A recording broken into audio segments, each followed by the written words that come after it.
and then start talking. Good evening. Before we begin with today's program, I want to highlight a way how you can be part of making an impact in exposing Scientology in Denmark, the European headquarters of the cult. On sbtv.space, under the Resources tab, we have prepared an email template which can be addressed to any Danish member of parliament and urge them to look into Scientology's abusive practices in Denmark. The email template is available both in English and Danish, and the full contact list to Danish parliament members is listed on the site. The email template highlights the abuse of children exposed in, The email template is available both in English and Danish, I said that already. And it highlights the abuse of children exposed in Robert Dam's recent book, Hotels of Darkness, Children in Scientology. There is also a mention of concrete example from earlier this year, where a Facebook post was created in search of same-age companion to a 10-year-old girl to complete her purification rundown at the Denmark Ideal Org.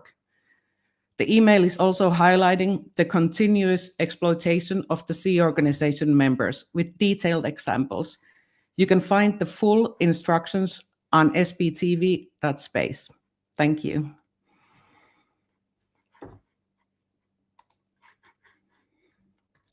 I hope everyone will be respectful in the chat today. We will take a few questions in the end if the time allows. Please type your questions with a capital question instead of your question.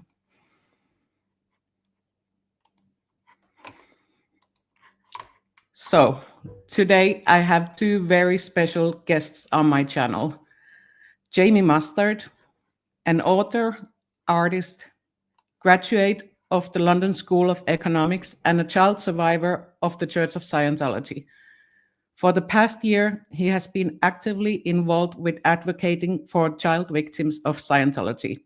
He's also author of the book called A Kid's Book About Resilience and co-author of The Invisible Machine, The Startling Truth About Trauma and Scientific Background That Can Transform Your Life. My second guest is Robert Dam, an author and an ex-Scientologist. Until end of the last year, for nearly 15 years, he was the only person in Denmark speaking against Scientology in public with his own name. He is also of the books The Defector, After 20 Years in Scientology, Mørkets The Hotels of Darkness, Children in Scientology, which is yet to be translated into English, but hopefully we will get an update on this today. I'm not to direct the conversation too much today, but I think for the audience's benefit, my guests could both let us know how they were first introduced to Scientology and what were their general experiences in Scientology and when they left. Jamie could also explain his connection with the Danish Scientology organization, if you wish to do so. And we can start with Robert. Welcome both. Thank you, Mirjam. Thank you very much. All right. I joined Scientology not as a child, but as a young man.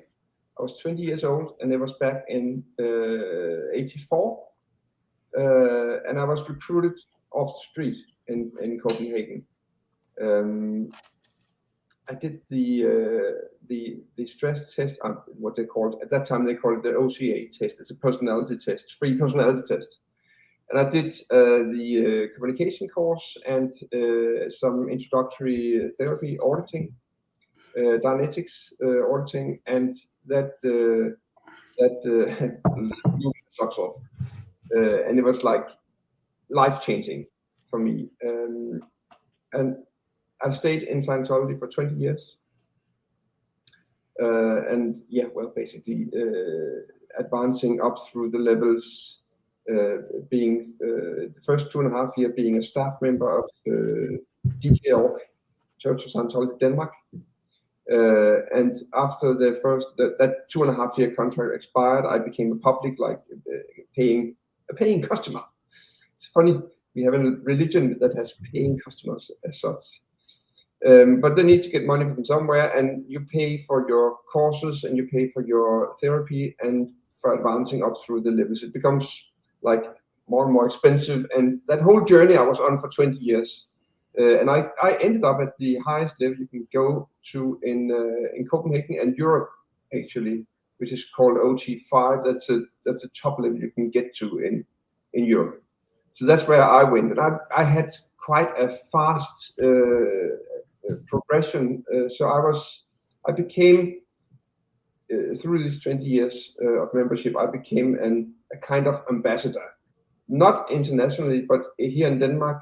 I became like a known face because I advanced very quickly up through the levels. And so my wife, so we were kind of a famous, like inside the little community, a famous couple.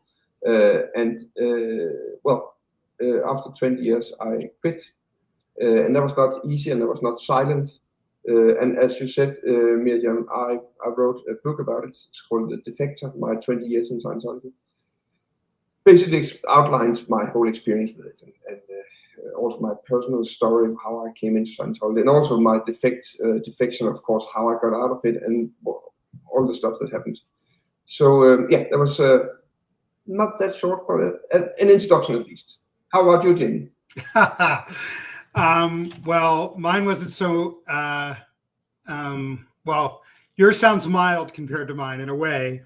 First of all, Mirjam, thank you so much for setting this up. I'm very curious about what Robert's doing and Robert's work. Robert, thank you for, I just want to say before I answer that question, thank you for writing your book. Yeah, sure. Here we are, the new one. Here we are, 54 years into this thing, right? No, 74 years.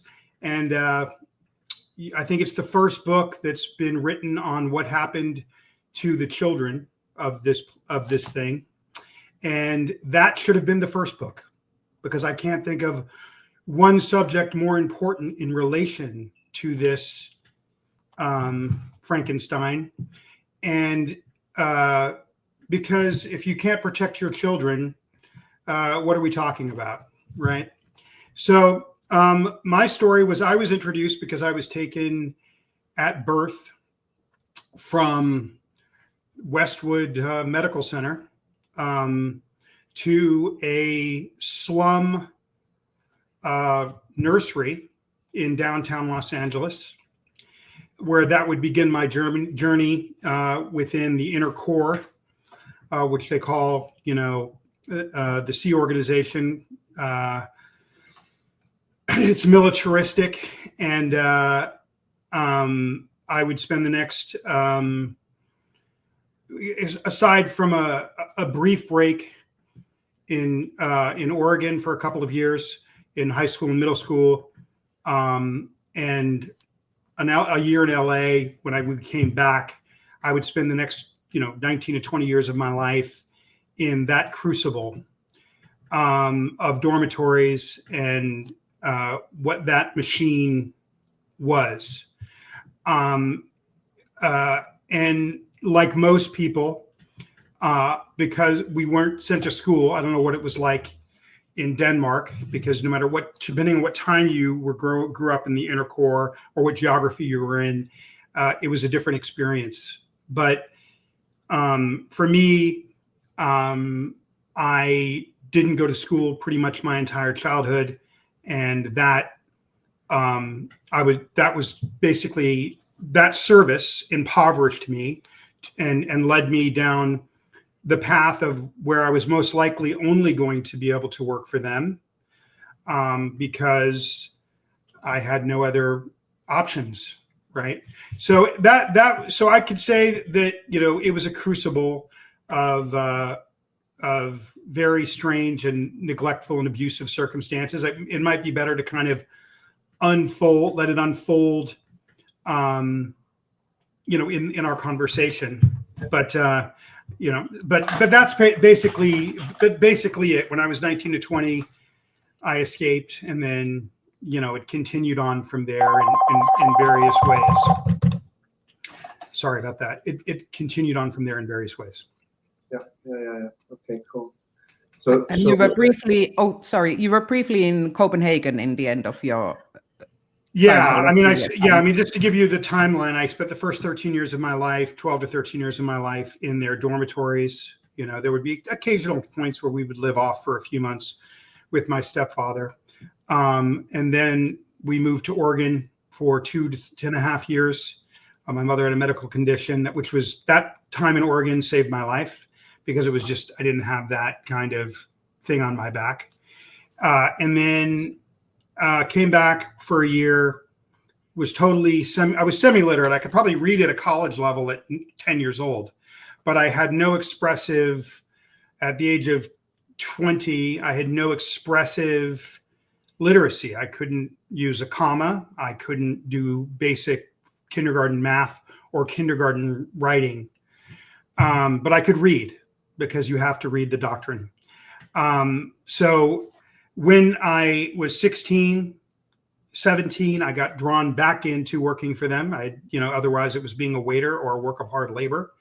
All right, so your trip to Oregon was going out of the Sea organization? Yes, yeah. I mean, we should. After your stepfather, what happened there? My mother, I had a few stepfathers, but I had a stepfather when I was back in the early days, in the 70s and early 80s. You could be married to somebody that wasn't in the inner core, in the inner Navy. I mean, I hate even calling it the Sea organization because one of the things this organization does, it comes up with a lot of fancy words to describe something very unfancy and disgusting. So one thing I try to do is to change the words around. So for the sake of this, I'll call it the inner Navy. Okay. And when I'm calling it the inner Navy, I'm talking about the Sea organization. But one of the reasons I think people have failed to understand it for so many years is the exotic language. It's set up to give misunderstood words, not understood words to people that are not on the inside. So that immediately exoticizes it and makes it harder to comprehend. So I like to not use the word. So I'll say I was in the inner Navy. My mother got sick. We went to Oregon for a few years, and I was able to kind of warehouse myself in middle school and high school, where I pretty much, got straight Fs. I think the first semester I did okay at Roosevelt Middle School, but because it was just reading. But after that, I got pretty much straight Fs. Sat at the back of the class. I mean, you have somebody at this age that's 13 years old, and they've gone through a decade. They've gone through their entire life with a severe amount of medical neglect, right? So I needed glasses, but we didn't know that I needed glasses because no one ever took me to the eye doctor, right? So in that 13 years, and that's one of the things that we can talk about, there was several medical crises, a couple of which were, could have been fatal because no one was looking at my body, right? I mean, to describe the living conditions of those times, I mean, I have early baby memories. And when I started to talk about a year ago, one of my caretakers, a 7-year-old girl from that slum nursery in downtown Los Angeles, reached out to me and kind of verified some of my memories and also told me some things I didn't remember. And then after that, we moved, before the big blue building, we moved to a building, a red brick building in Hollywood on Melrose. And that was, a house of horrors that was far worse than what would be to come in the building that we lived across the street, in the big blue building. I'm just trying to give a sense of, so, pardon, Robert? In what ways? You said it was far worse than the big blue. Oh, I mean, it was animalistic. No bed sheets, oily, dirty mattresses, rife with roaches, mice, 25 kids in a small room with, dorm stacked 3 high. At 3 years old, I was on a top bunk, right? You didn't learn to brush your teeth. You didn't learn, you're basically being penned to be grown as an organism for labor. I mean, it sounds ridiculous, but that's what it was. So, And then just, you know, it was Lord of the Flies. I mean, just what the other kids would do to you. The quote, nannies, as they called them, or the caretakers, were not the best of the best. Typically, if somebody wasn't useful in the bigger organization of the Inner Navy, it's like, okay, well, let's go put them over there with the kids, right? So they were psychologically abusive. They were physically threatening and abusive. I mean, I could get into the physical abuse. I think the psychological abuse was far more intense. There was a kind of loneliness that is hard to describe, right? Because it's like being warehoused, and you know, I mean, yeah, no bed sheets, you know, blank. It was work. I've been I've done work in jails. It was worse than that. Yeah. So like, you know, you're basically treated like an animal. Not allowed to, you know, I don't want to sound like I'm whinging. You know, I'm somebody that's a success story that was able to overcome some things. But I want to speak for what that was, because I feel like there's a lot of my friends that aren't allowed to speak for themselves, and a lot of the ones that aren't around can't. I would say, you know, you're not allowed to be a child. You're treated as a trillion-year-old fallen god. Emotion is frowned upon, in the sense that if you're 4 years old and you cut yourself and you start crying, they would say that you're dramatizing, which means faking it, or that you're exhibiting what they call human emotion and reaction, or you're exhibiting your reactive or subconscious mind, which is not allowed. So you would be told to stop the emotion. You know, I remember a couple of years ago, I was doing some work and I was interviewing some, murderers in a prison in the American South. And I mean, one of them was a murderer that said this, and maybe two of the murderers said this, and one of them was a thief. And, you know, but they said that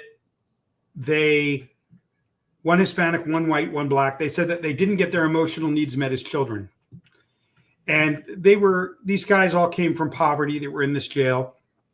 And I remember doing that interview a couple years ago and thinking, I didn't even know I had emotional needs at that. I mean, like, I wasn't even aware, even listening to it 2 years ago, I was like, children have emotional needs, right? So it's hard to describe, you know, the physical abuses. I mean, if you want me to, I can. I don't know how much you want to, you know, gross everybody out this early, but you know, and I don't want it to be too sober, but yeah, you know, there were things that happened in that place. You know, there are several kids that I know of that have committed suicide or died of drug overdoses. And that's recent, right? So it's still happening. It's still happening in my present, you could say. Right. So just to understand, you said at 13 years old you left. Because your mother got ill, you went up to Oregon. Yes. Yeah. And you returned back to the Inner Navy. You said. Yeah. I returned back, and for a year I was just kind of. When I got back to LA. Yeah. They had told all my friends, anyone over the age of 14, that they either had to sign the billion-year contract or get out.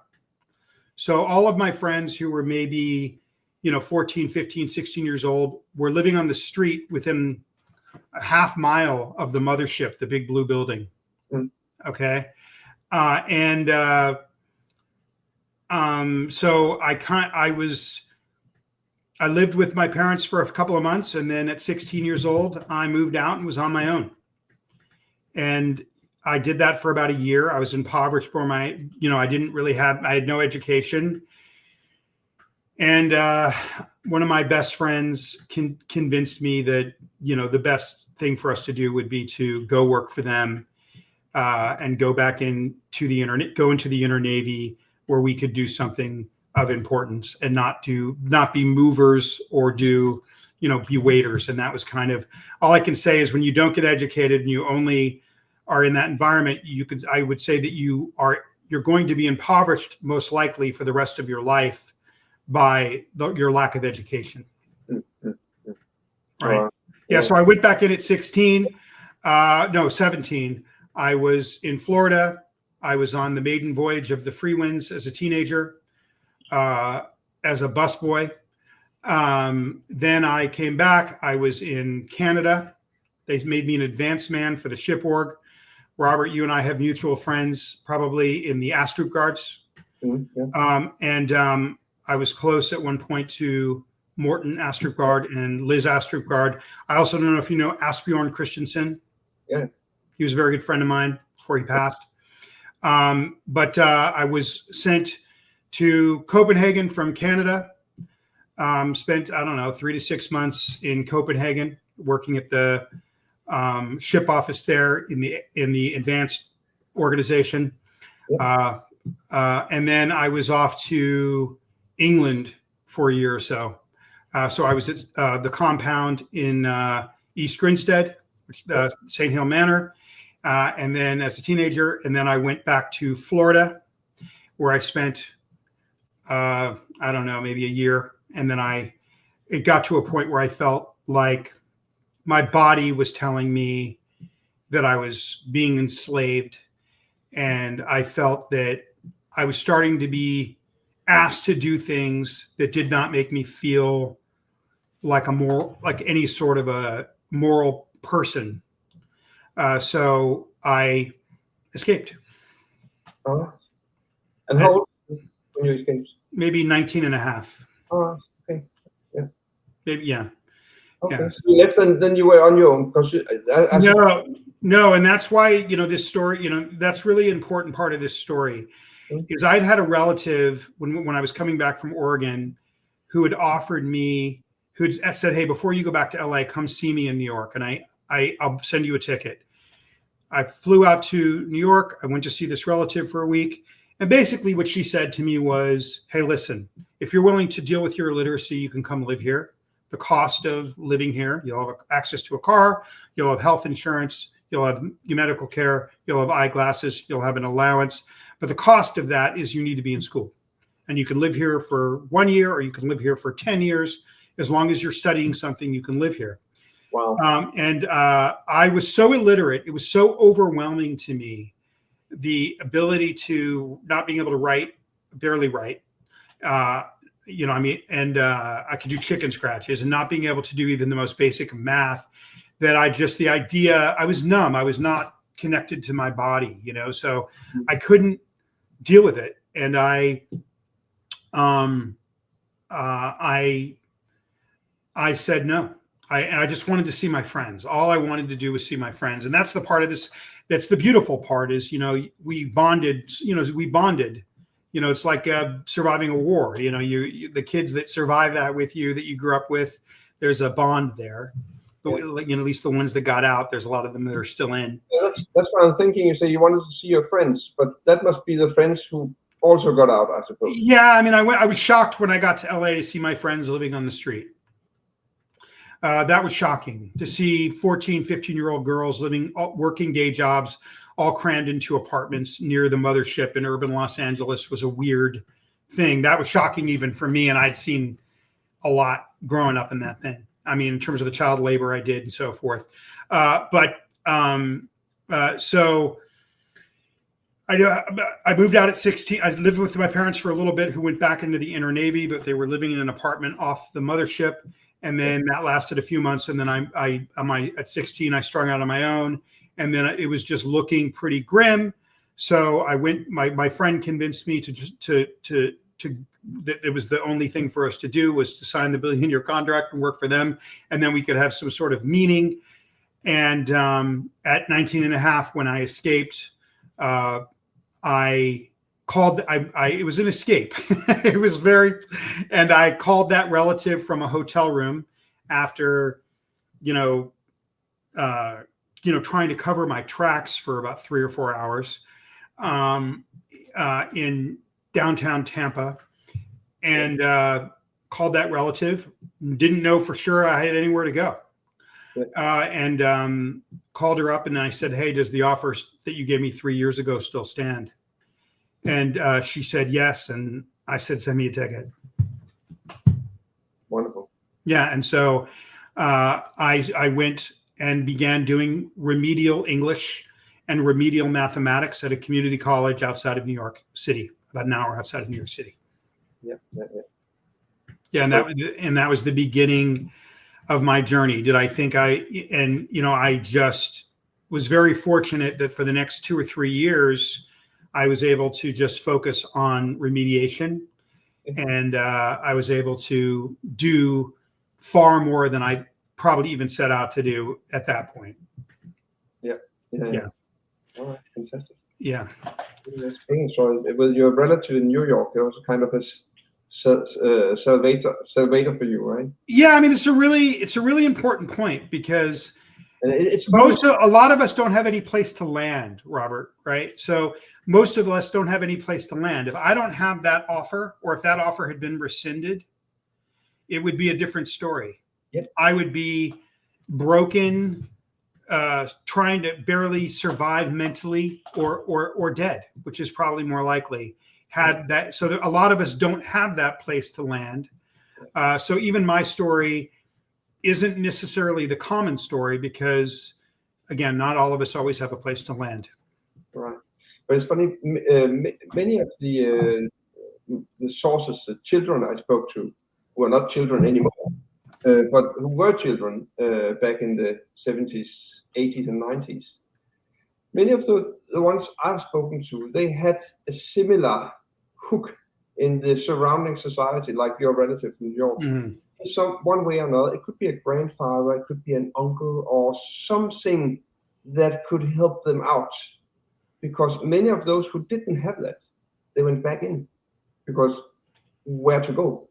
As you say, no education, no money, no passport. I mean, all these basic things, they were just not there. So for many of my sources, for their case, it's a similar thing. They had some kind of connection outside, in the outside world, which could help them, and that's why they were successful leaving and staying out. Right. Well, one thing I would comment on that about is, that's true, but you have to understand that the indoctrination is so powerful that it may take you 10 to 15 years to unwind, even if you have an out, especially back then before the internet.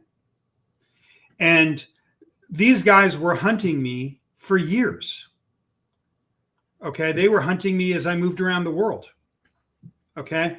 So even if you can get out and you have that uncle, it's a lot easier now because we have the internet, and the first thing you're going to do if you get out is Google Scientology, and you go, oh, and then maybe you look a little more the next day. But within a few months, you can start to go, wait a second, right? We had nothing like that. Okay. So the indoctrination is so powerful. I mean, I guess one of the questions I would love to ask you, Robert, is,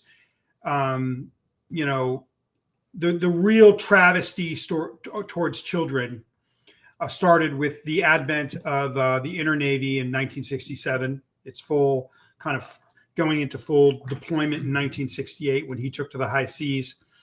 And the generations of children that grew up within that. That's when it got really militaristic. That's when he really started to focus on ethics or punishment, judgment, right? And, I grew up on the business end of that. What's been really difficult for me all of these years, and again, I was going to die with this secret. I've been living in shame and humiliation most of my life. I wanted this to be secret. I can't even believe I'm talking to you right now. It's very difficult to be associated with this thing, this kind of Love Boat, Captain Crunch sci-fi thing. I've been very embarrassed my whole life that I ever had anything to do with it. But I'm also, maybe still have parts of the indoctrination in me. I also still wanted to have a relationship with my friends and try to have a relationship with my mother and my brother. So, you kind of stick around after you're abused and you try to make the best of it because you want to have a family, right? So I guess the question, when Mirjam asked me to do this, I don't love kind of combing through this stuff, but I was just so shocked to see that you had written a book and researched a book about what happened to the kids, because to me, that should have been the first book written in 1972. Yeah. But here we are, almost, 55 years later, and you're writing the first book, which should have been the first book. I don't, and again, I've been spending a lot of time in this last year analyzing why do these people not talk about the children, the lost children of this thing? And why is that not the only thing we're talking about first? Because they had your story is sad, but you had some free will. Yeah. Right. I had, the psychological manipulation of being a fallen god, the kinds of things that parents in this movement do in the inner Navy and the outside people that pay for services. What I find so fascinating is that, you have Serge Delmar, screaming into the wind about it, at times being incredibly articulate about it.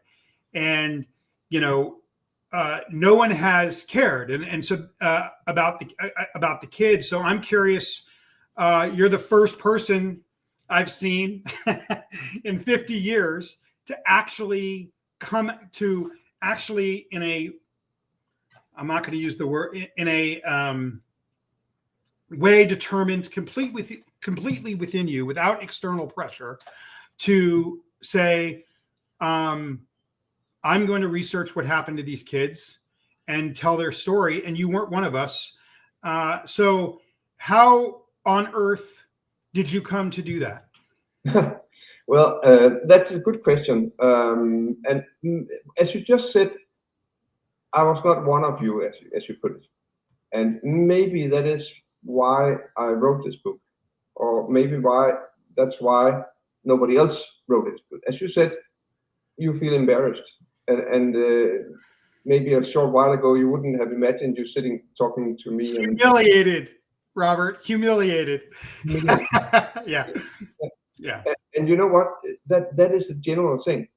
And I don't think that any of my sources would write this book. So maybe because I was not one of you, that's put me in a position where I'm able to actually write it. The thing is, why did you care? No one else in over 50 years has cared. Why is it that no one has cared till now? And why do you care? Why do I care? I do have children myself, okay. And I even have a grandchild. So I do care a lot about this, and I do also because. Let me tell you the story behind it, just to give you a bit of understanding of that. One thing is that I love children. That's just me. But when I was a staff co-worker in the Church Scientology Denmark, I was there for 2.5 years, I explained before, and me and one of my colleagues, we did a special program called the Purification Rundown. It's a program where you run and you sweat and you go in a sauna for 6 hours or something crazy and sweat and sweat and sweat. You take doses of vitamins, and it's a claim from the founder that it will cleanse your body of remains of toxins and drugs and even radiation. That's a huge claim. I've done it many times. I did it the first time, I think, when I was 7, maybe 8. Yeah. Actually, you know it. Yeah. I did it together with one of my colleagues from Church Scientology Denmark, and we went to the Corona. The Corona is a hotel. It's a former tourist hotel that was bought by the Danish Scientology, or the European Scientology headquarters back in '78, and they had it was basically an old worn down tourist hotel with a lot of rooms for two persons. They used it as berthing for all the staff of the inner Navy here in Copenhagen. And down in the basement, they had a sauna. And we needed somewhere to go to do our daily trips to the sauna. So we were allowed to use that, even though we were not working, we were not using the thing, because we were not part of the inner navy. We were only like ordinary staff members from of a church of Scientology, which is not the same. So we were basically not, it was not a place for us to go, but we were allowed to go there to use the sauna because we were doing this purification work. Okay, so we went in there every day, and I saw these kids in the backyard playing football or whatever they could. There was trash all over the place. It was like it was really poor and dirty and disgusting. There was trash all over the place, but they still have a courtyard with tarmac on the surface. And they could play, to some degree, play ball, which they did, and they were like on the brink of fighting all the time. They were screaming, they were shouting, they were swearing like mad. I mean, I never heard such a bad language. And, you know, it was like they were really talking trash. And it was a little shocking, and it was also slightly intimidating. Not that they wanted to, I mean, they were kids. They were not going to do me, and they didn't even see me in my but it was just the whole atmosphere was like, something felt really off. But I was, at this point, I didn't see it. It's so strange because you can stand in front of a forest and not see it at all. And I think that's an important, sorry to interrupt you. Convinced that I was on the path to freedom and we were doing something fantastic and everything was good, and the inner navy was like the mecca of the perfection. It was like the paradise of Scientology. And you know, I just bought in on that narrative so much that I didn't even see. I saw it, but somehow I didn't see it anyway. You get my drift.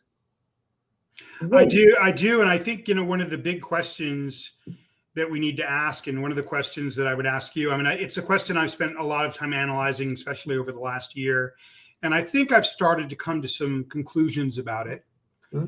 But like I said, I think it should have been the first book 50 years ago. Okay, right? I really do believe that, right? Because people care about children, right? Sorry. So I guess my question would be to you: why do you think for 50 years we've had people that are not in the inner navy that go and do the machine counseling and do the study the classes and pay a lot of money to do so? These are regular people that live in the world that are sometimes very affluent because it's very expensive to do this, to be a member of this movement. Okay. Mm-hmm. And we were there in Los Angeles on concrete playgrounds, exposed to the sun, living in a kind of poverty that would make you squeamish to look at, while people were walking into the Advanced Institute over on, you know, next to the Big Blue building in Los Angeles, and nobody took a second look. They were just salivating and tripping over themselves to do their machine counseling and to do their classes. Right. And so, you know, I think what's, you know, Serge is, and a few others, but really Serge is the one kind of doing it, and he won't stop, about, hey, children, right? What is it, Robert? Have you thought at all in your research or in your book about why grown adults could see children in this state and do nothing and feel nothing? Say I was in Florida when Debbie Cook was the commanding officer for a short time, and that was no cakewalk. Okay. And you would see these kids, these prodigy people that were trained in the machine-based counseling, like Serge, maybe 12 years old, 13 years old, 14 years old, and they're going in and they're doing machine counseling on someone who starts telling a child all of their sexual proclivities or crimes or weird or whatever. And that person who's paying for that never has any problem with the fact that they're downloading all of this sex stuff to a kid. Or, hey, there's a kid, he's 12 years old and he's got a uniform on, or she's got a uniform on, and they're not in school. That thousands and thousands and thousands of parishioners in Australia, in Europe, in England, in Los Angeles, in Africa, in Johannesburg, all over the world, by the thousands and thousands, looked past this for decades like it was nothing, and still do. Typically, when I talk to somebody that is of a generation of parishioners, that's the first generation that was recruited in the 70s, and I start to say, hey, you know, us kids that grew up in the inner core or got, you know, especially at birth, or ones that came in, you know, that was no cakewalk. That was a crucible of hell that one would be having a heart. Even if you could survive it, do you survive it after it's over? Right? And they're like, well, we both did it. We were in too. We're the same, right? They refuse to see that maybe that experience was a unique experience and a far worse experience than what they went through. There's a kind of staggering lack of empathy in the parishioner class that was recruited in the 70s, 80s, and 90s, where they just go, yeah, okay, sorry, get over it. We were in it too. We're out. We're all the same. And I just find that class of people. So a couple of them are my friends, and it's hard to even have a friendship. Yeah, of course. Because they look at the abuse of children and they go, yeah, we're the same. What is it about this? Have you thought at all? I mean, maybe you don't have the answer, but have you thought at all, what is it about this thing that no one cares, or was able to look at these kids being abused and not care? And they continue not to care.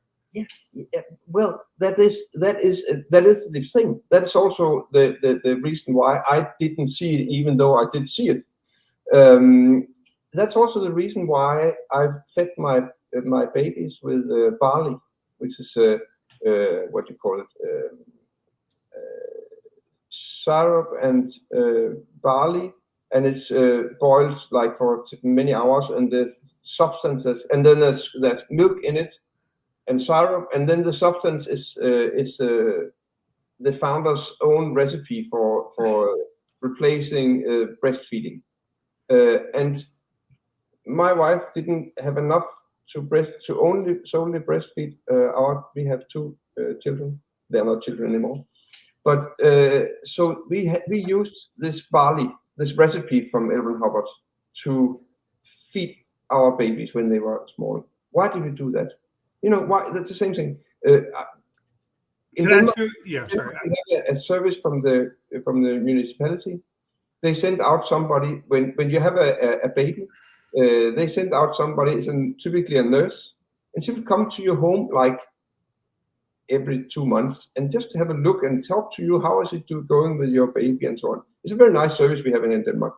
They offer that's for free. So she come and you accept that, of course, because then she look at the baby, she do the measurements and weigh it and have a look in its eyes and find out if everything is fine with the baby. And she sees that we feed them with this barley and say, what the hell are you guys doing? I mean, you can't feed that to a baby.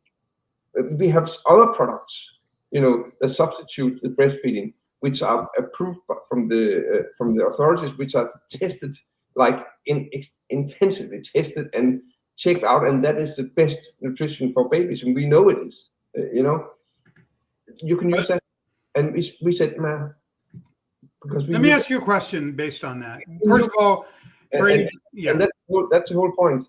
You know, we knew better. All right, let me ask you a question. Convinced that we were doing the best for our children, right? Yeah. No, I want to ask a question based on that. Okay. Yeah. And it's the same thing when you talk to when you have some Scientology kid who is ill. Just as an example, you have your child is ill.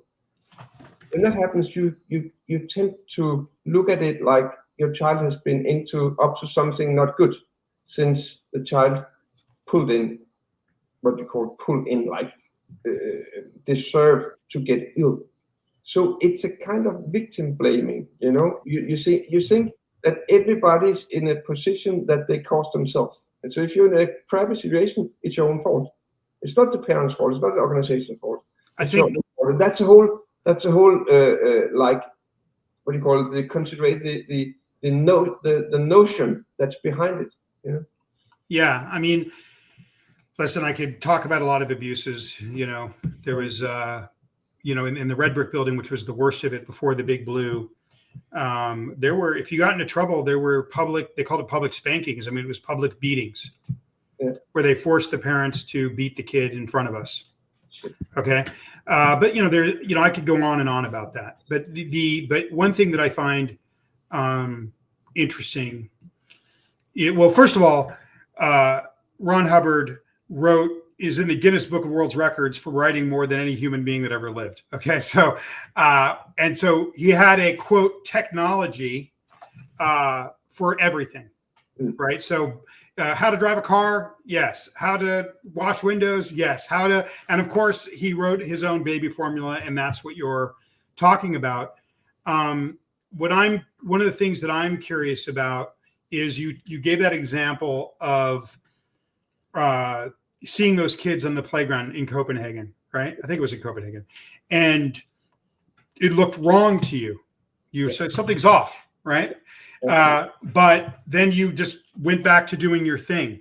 And then here we are. How long ago was that? That was back in 85. Okay. So here we are 35, 40 years later. Let me tell you what happened, because that's what you asked before. Yeah. I want to know, like, what changed that. Why do you think you were able to look at that and just move past it? That's what I'm so curious about. Back then, you mean? Yeah. But that's the same. That's the only answer I can give you. That is that the belief is so powerful. You know, when you believe that you're doing the right thing, you convince yourself you're doing the right thing. You know, and I believed in Scientology. I believed in the inner navy. I believed that what was being done was the best, you know, for the greatest number of people. We were doing it for the best. And even though there was somebody who would be suffering a little bit, we were still working for the greater good. So that could have a price, yes, but things would be fixed. And if something went off, it would be fixed because these were good people. This was a good organization. That was my belief. And belief is very, very strong, right? And that also makes you see what you want to see. So I couldn't imagine that this was what was going on, and you know, nothing would be done about it, and that was done deliberately. No mind. That was what happened then. That was how I went back to kind of ignoring it, like you're saying so many others have done. In 2016, I talked to a person who calls me on the phone and says, Robert, I was born in Hotel Nordland. This is one of the other hotels in Copenhagen. Like we spoke about the Corona before. But Scientology bought many tourist hotels in Copenhagen. They have another one also. They still have Corona, by the way. They have another one that they bought back in 81. It's called Hotel Nordland.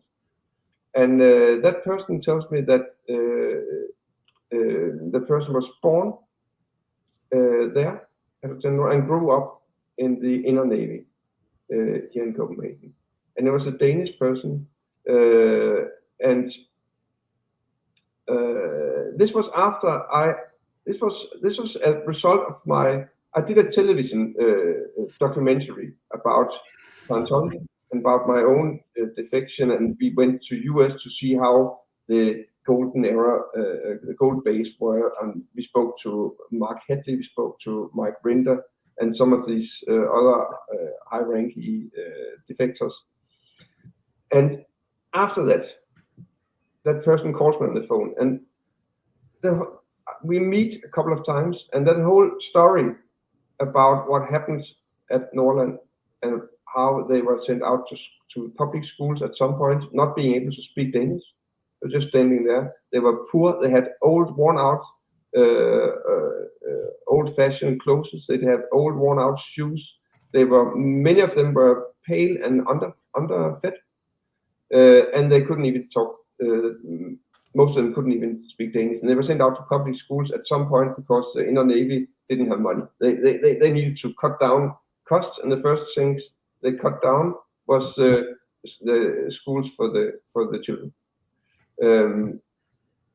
That whole story made me think that this is something that has been totally and utterly neglected, and that needs to be exposed. There's a story that needs to be told, and of course, I have spoken to many sources from the US as well, but since I live in Copenhagen and I have my story in Copenhagen, I thought it was right for me to describe that chapter that happened here in Copenhagen. It started based as you're saying, in '68.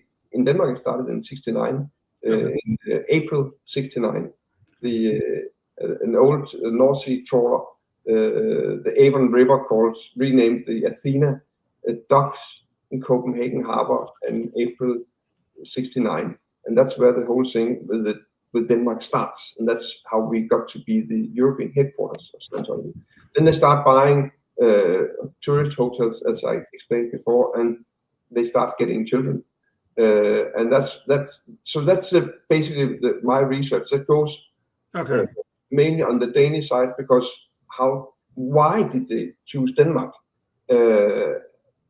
What happened, and then these children, what happened to them? Why were they a problem, and so on? So that was my whole entry point to this. That person who contacted me in 2016, then we met a couple of times, and it died out. Our dialogue died out. In 2018, the person tries to commit suicide and calls me and sent me very strange messages, sounding like it's paranoid person. Like, now I get a message at night, a text message on my phone. Now they are again outside my apartment. They are in a car. They're waiting for me. It's like I'm thinking that the person is like having a mental breakdown or something. And then shortly after, the person tries to commit suicide by jumping out from a second-story apartment, but didn't manage, but broke the back a couple of times, and is today walking with a limp and speaking a little bit strange. That was so traumatized, that person was, that it was just almost impossible to keep living, and that's told me that there's something here I need to dive into, and that's something we need to find out what happened and so on. So basically, that was what put me onto this project, writing this book. Also because I was thinking, what the fuck was going on? I knew back in '85, I saw these children. I mean, it was clear. How could I have just totally neglected it for all these years? Well, I'd love to give you I have a theory about it. I'd love to get your point of view on. I have a theory about why somebody you would look past that. I'd love to get your point of view on. First of all, I want to say, and I hate that I have to say this, but I'm going to say it. I don't look at Mike Rinder and Mark Headley as legitimate defectors. I see them as two people that are unwittingly, probably, maybe they're aware of it, maybe they're not, keeping the specific crimes that were committed at the international base hidden. I loved Mark Headley's book. Mike Rinder did a lot for me with the aftermath and with the Tampa Bay Times article. But there's both of these. Mark supports Mike, and again, I'm sorry for Mike's condition. Mike knows a lot of specific things. Outside of being very vague about Bob Minton, he won't say anything. So outside of hurting a guy named Bob Minton, who was destroyed by the Office of Special Affairs, the inner intelligence group of the movement, he won't say anything specific. So I'm at a point now where I'm kind of like, it's hard for me to listen to this stuff about people not saying anything specific or who did what. This idea that David Miscavige and Ron Hubbard did it all single-handedly is not true. Anybody that participated in those crimes is an accessory to those crimes. In the state of California and the state of Florida, if you know about a felony and you don't and you go along with it, it's a felony. right? And in many cases, it would be accessory after the fact. I don't think that these guys look at it that way. I think they look at it as just some stuff that they did when they were inside. Not Mark Headley. I mean, he was in audio-visual. But I think, you know, at this point, this movement has been exposed. And until we know who the people are that did these things at the highest level, we know their names. Nobody wants to talk about them. And it's really interesting. But, you know, one thing I would like to address. So I would like to address this thing where you were able to look past it in 1985 and a theory that I have. Yeah. Okay. Recently, I was at a dinner with some, you know, with some people that were all people that had been in the movement at various times, and one of them was an older man who I genuinely appreciate, and I asked him about, you know, the recent, you know, the anger of the kids and how the older generation of people that have left the movement don't acknowledge them. We're all the same. What didn't happen to you wasn't really that special. Get over it, you know? And this older man, who I really actually like as a human being, he said to me, well, these kids, they don't have, they can't get justice, so they need a proxy. And because they're desperate for a proxy, they have to hurt someone. They're going to go after Mike, right? Or they're going to be mad at the people that sat there and watched it happen to them. And I just want to say that I call complete, you know, I didn't want to get into an argument with an old man after dinner at 11 o'clock at night or 10 o'clock at night or what it was. So I just let it go. But I just want to say that, you know, for the record, that I call complete BS on that. Okay. If you were a kid, if you were an adult that was going and getting your clamoring for your services, clamoring for your machine counseling in your classes, and you watch children being abused, you need to look at that, and you need to own that you did that. You'll be better off for it, okay? And you need to have some accountability for that. I'm not saying, you know, I'm not saying there was a recent video where this woman named Cece Krushko, who was ran the Treasury Department of the advanced organization where you do machine counseling, where my mom worked as a kid. She recently came out and said that raising her kids in that environment was a crime. Okay. You know, and you brought up something really interesting earlier, you know, this concept of the greatest good for the greatest number. That was a huge part of what allowed us to be abused. You know, I mean, there were so many things that happened in there. Disease was a big problem. Head lice, you can't even imagine. Rampant head lice, chicken pox, measles. There was a hepatitis outbreak. Okay. And every time these things happened to us, we were isolated and told we were bad. Yeah. Okay. Because if you get sick and you're 5 years old, or you're 6 years old, or you're 7 years old, you pulled it in, it's your fault. You cut yourself, you pulled it in. They're abusing you. They're treating you like animals. And then if your room's not clean enough, then, or, you know, you live in a dirty room and you're 7 years old, then they put a pig sign on the door saying that you're a pig.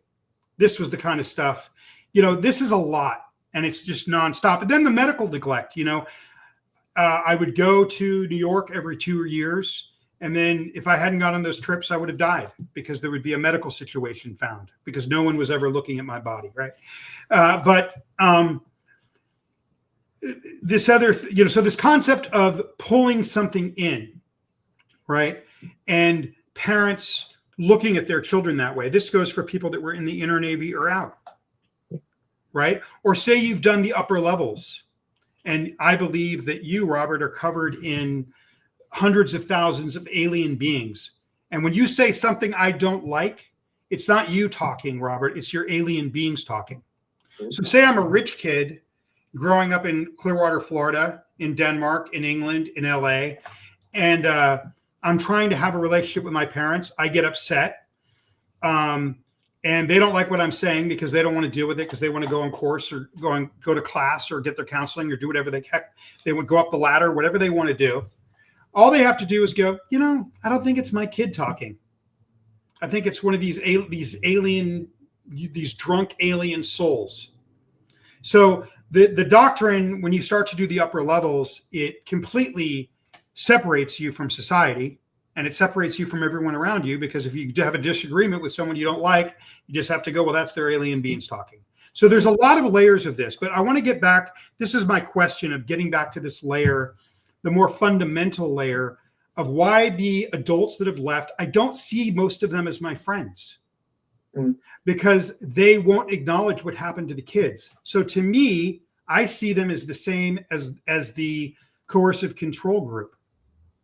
Okay. Some of them I love, and it's a very ambivalent relationship for me, because I love them and I know they're good people, but they won't acknowledge what happened to these children. And it's really, really sickening that they can't understand what telling a child what pulling in is. That's for that a child that can't have emotion, a child that caused everything that happened to them, a child that's not worthy of parents, that's thrown away and being penned in a basically a hothouse slum, rife with disease for labor and all the abuses that occurred there. And they're like, what? Well, I don't get it. Yeah, just get it. What, man? I know you're really pissed off. Like, I don't know if I see any difference between them and the movement anymore. Yeah, yeah. I get you, Jamie. I get you. I totally get you. Yeah. Maybe one of the things is that you have to cleanse yourself, your own conscious or your own mind of the ideas that you've learned in Scientology. Even though I joined as a 20 years old, it took me years and years and years to strip myself of many of these ideas. Like, you do have a choice. You know, when you are born, you get the parents that you need to get. That's part of your choice in life. You do have a choice as a soul moving from reincarnating from the dead body to the new, and you will get where you have to get, and you will get the experiences that you need to get. So it's so funny, because I speak to when I wrote this book, I spoke to a lot of people, also some who are still Scientologists. They're not in the church, of course, but they are still to some degree practicing and still believing in the fundamental views of Scientology. And they don't give much when I say, come on, listen. One thing is that you and I joined, we were to some degree adult people, and we had a choice. We were manipulated and lied to, but we still had some kind of choice. The kids who were born in there, they just didn't have any choice. I mean, they just didn't have any choice. And the level of abuse hasn't been properly recorded. Yeah. They look at me and say, well, they did have a choice. Mm-hmm. You know, they were a spiritual being. They had a choice. And as long as you believe in that, I mean, what can I do? I cannot argue against that. It's, as I said before, belief is very, very strong. It makes you see what you want to see. I think, yeah. I can't, when I tell them, come on, it's a child, it's a baby. The baby didn't have any choice. Well, there's the spirit did have a choice. Can I ask one question? I'm just thinking, because there was a lot of talk about the feel of shame as a child growing up in Scientology. Yeah. I also think people that have afterwards joined Scientology at an adult age, I would assume that they also have a great deal of shame to be a participant in Scientology after they leave. Could that be one of the reasons why they are not speaking out? No, because I'd like they are to not coming to terms with that. No, I mean, I'll tell you what I think it is. I'd love to get Robert's take on this.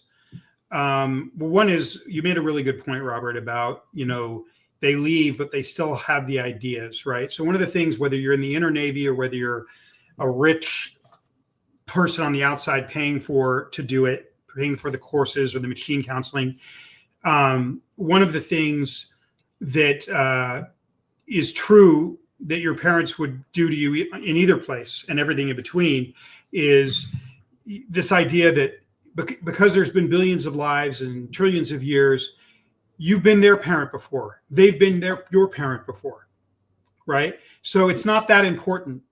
This is one life out of billions of lives that you've lived. I've been your dad, you've been my dad, I've been her husband, I've been your wife. But in billions of lives, the odds are we've had these family configurations the other way. And also, because we've had billions of lives, what's one life of suffering if it saves the whole universe? That's a huge construct that's inherent in most people that believe in this thing. Okay.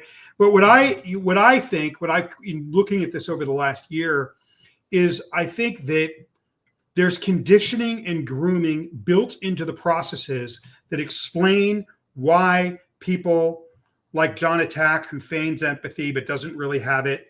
And I say that because he did a video with this other guy, with Mike, and they're giggling there all the way through, and they're talking about childhood sexual assault. It's not a giggly subject. No. Okay. And what happened to me, it's not giggly. It's a sober subject. It's not hilarious. Okay. But there's moments of levity. There were fun things. There were moments of adventure. We had a lot of freedom. You know, I was walking the streets of LA, taking buses on my own at the age of 7. I was able to have experiences at a very young age. It was dangerous that I cherish, right? And I cherish some of the bonds that I had with the kids. But I do find it just absolutely stunning that the people that have come out of this thing aren't holding the people that were at the upper international base accountable to specific things that they saw and did. It's always like, I went to the FBI. Who cares? And who cares if it was illegal or not? What did you do to participate in this thing? Because the reality is that when you're in there, I was talking to a Hollywood person a couple of weeks ago, a producer, about this subject who didn't know much about it. And the first thing she said to me was, what are the people in there like? You know, and I said, well, 99% of them are the nicest people you ever wanted to meet. They're in there for all the right reasons. But 1% of them, the amount of people that can be criminalized, the amount of people that can participate at the acts at the international base, the amount of people that can participate in the financial crimes, this is far less than 1% of the entire thing. And those people need to be accountable, and they need to be named because we know who they are. But for some reason, you know, we have all these cliches. They're thought-stopping cliches. Well, we're exposing the movement. We're whistleblowing. Okay, and it's all about the movement. That construct is a false construct. Who committed the crimes? This should be the people that didn't, that have been a victim of the crimes, and the people that committed the crimes and the doctrine and the movement. That's all together. So a lot of these people that committed the crimes are out, and they're among us, and they're saying, we're one of you. We're exposing this thing. That's completely false. But to get to this point of why I think why this class of people do not have empathy, I think it's built into the conditioning in 3 ways. And, you know, Mirjam Francis and I have talked a lot about this, and she got me to see some things that where I kind of had thought about it, but she got me to look at it in a deeper way. So we start with the training routines, which are the non-reactionary drills, right? They train you, you have to sit there. It's like forced meditation you for hours looking at somebody and not reacting. When you have to do that for hours, Robert, your body does not want to be there doing it, right? And your body tells you when something's wrong, okay? So you're basically practicing denying the body, and they're conditioning you to deny the body. Then we move on to the objectives, hundreds of hours.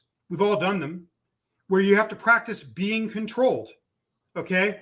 You're being conditioned into being controlled. And again, anybody that knows that have done these objective processes, as Hubbard calls them, where you basically practice being controlled for hundreds of hours, somebody guides you around and tells you what to do for hundreds of hours till you have some sort of realization. I know it sounds ridiculous, but you're being told that this is for your spiritual betterment. When you're going through that process, your body starts to say, I don't want to be here. I don't want to be doing this thing. Okay? But you keep going anyway. You practice denying the body. Then let's get on the machine where you're looking for these past thoughts in your previous lives or this life that are holding you back. Okay. There's times I don't think I've ever done one of those things where I didn't want to get up and leave at some point. They're asking me if I have a problem. They're asking me if I've committed, a transgression or a crime. They're asking me if I have an upset with somebody. Okay. Or they're asking me to move through something that I don't want to talk about. Okay. Every time I ever did that, my inclination was to get up and leave. But you can't leave until you have a floating needle, a dopamine hit. Okay. So again, you're practicing denying the body. So you're doing this for years, decades. You create a machined class of people that are no longer connected to the feelings in their body. And that is why and again, Mirjam I got to give Mirjam credit for getting me to look at this in a deeper way. That is why I really truly believe that you look past that maybe in 1985. And that's why I believe all these people that are out now are like, yeah, the kids. What's the big deal? Get on with it. Even though they were, listen, even if you were never in the inner Navy, being told that every time you hurt yourself, you pulled something in, being looked at as having as a reaction, just a burtling meat stick of reactions that didn't deserve empathy, not having empathy because your parents, whether they're in the inner core or they're not, the empathy has been wrung out of them. Okay. That's a special kind of hell. Obviously, those of us that were in our inner core, you can turn that up. But I have deep empathy and concern for the rich kids that grew up with this stuff. Okay, is enough to get you to commit suicide. Okay, so my theory is that the doctrine itself removes the empathy, and that's why, to your point earlier, Robert, I just want to know your take on this, and that's why here we are, and there's thousands of people out that are supposedly against this thing, but they work for them because they still engage in no empathy, no sympathy as a machined Manchurian candidate. They don't see themselves that way. Jamie, are you talking about other ex-Scientologists? Yeah, I mean, I don't think there is such thing as an ex-Scientologist because I don't think there's such thing as a Scientologist. But an ex-member of Hubbard's doctrine, an ex-person that was indoctrinated this thing, I think that they still work for them because in their lack of empathy, in their lack of ability to go and figure out what's wrong with them, they're still forwarding this indoctrination, this grooming, these practices. So I don't necessarily see a separation. To me, if you lack empathy and you think Dave and Ron did everything, I don't even know what you are. Okay. I mean, I was in there. I was in the raid when the FBI came in, woken up from my dorm, as a little kid, I was in the belly of this thing for almost 20 years. I know how it works. Okay. I know who the individuals are that do bad things. Okay. We know their names. We know Jenny Linson's name. We know Warren McShane's name. We know Hans Uli Stali's name. We know these names. Okay. And these people. Anyway, wrapping it up. But Robert, I would like to know what you think of that as being the doctrine removes the empathy. And that's why even the class of people that left are still operating, like machined robots, not having empathy towards children or suffering. It's a very good, I think it's a very, very good point. And I'm just thinking, as you're talking, I'm thinking Nuremberg. The Nuremberg court cases where they actually they came to take all these generals and officers from the Holocaust into court because they were, none of them felt any responsibility. I mean, they even hide as they hang, They didn't see that they had done anything wrong, and so that's the first step, I think. I mean, for me, you know, I was not part of the inner Navy, but you know, I had something that I need to work on in my own consciousness. That was my period, my time in Division 6. Division 6 is like the recruitment outlet of Scientology. Like it was at that time, it was like a bookstore in Copenhagen.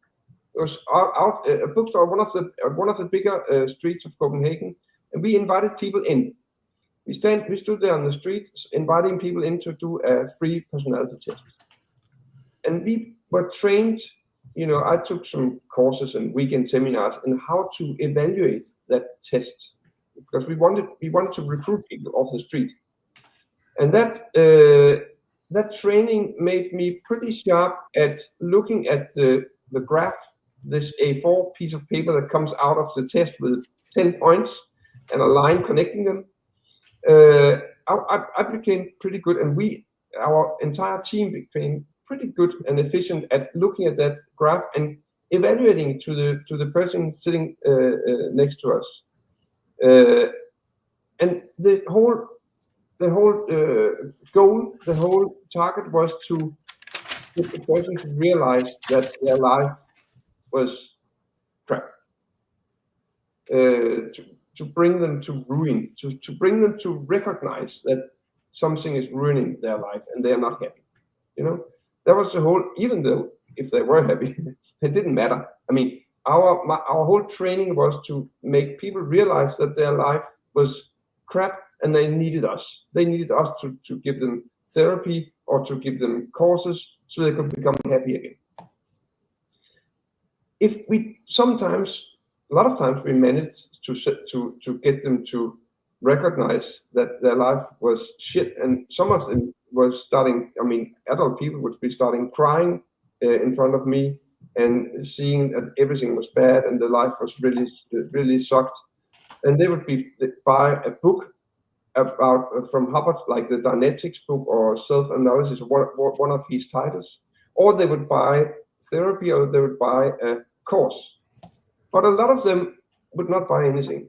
They would just go there depressed or whatever. They would walk out the door and we didn't know what happened to them, and we didn't care. We didn't care at all what happened to them. You know, I was doing this for maybe 2, 3, 4 months before I was promoted to another division in the organization. These 2, 3, 4 months I was doing that. I don't know how many hundred people I did that to. And I don't know what happened to them as they walked out the door. Did I ruin their life? Then I come across a Norwegian guy who lost his daughter. She had left Norway, and she went down to Nice, where she got, I think she was studying on a university in Nice, in France, in southern France. And there she walked past a Scientology church, also inviting people in for free personality tests. That's what Scientology did, like almost worldwide at that time. That was like how they did their recruitment. She does the same thing. She sits in there, she gets her test, she gets the result of her test, telling her how terrible her life is, and that she's in a deep mess, because that's what the test is designed to tell people. The next thing she does, she walks home, she lives on the 4th floor, and she jumps out. Okay? She doesn't die as she hit the ground, but she breaks her back several places, and she breaks her skull, and she's lying there still alive, and the ambulance come and pick her up, and she dies at the hospital. Okay? And they find out that who her parents is, and they called her parents, and the father was the guy I met in Norway. I went up to Oslo to talk to him. And what had happened to her was the same thing that I did to hundreds of people. Bringing them through a personality test, proving to them that their life is terrible, is crap. They need us. You know, I say us, I mean the Scientologists, and what we could offer, because I was at that time at that side of the table. Okay, realizing that I had led hundreds of people through the same thing that made this young woman commit suicide. And the thing was that she still had the graph in her pocket. It was on her, the graph telling all the low points and how her life was terrible. Wow. You know? She still had that in her pocket, okay, when she died. And I spoke to her father, and I come to realize, okay, this is on my consciousness, okay? I don't know how many lives I have ruined, okay? So that for me, getting this whole thing out of my system, out of my body, out of my soul, was like a long journey. I spent 4.5 years writing my first book, and I think that first book was more therapy for me than it was anything else, really. And I took off so many layers, and the whole process of separating myself from Scientology, even though I was not born into it. I was 20 years when I joined it, and I spent 20 years in Scientology. It took me many years of depression to realize what I had been doing myself and what I had been participating in, and where my responsibility was in connection with this. So I work also from a point of view that I have a responsibility. You know, when I get a lot of contacts from school children doing a project on Scientology, children from high school or youngsters from high school, and even university students.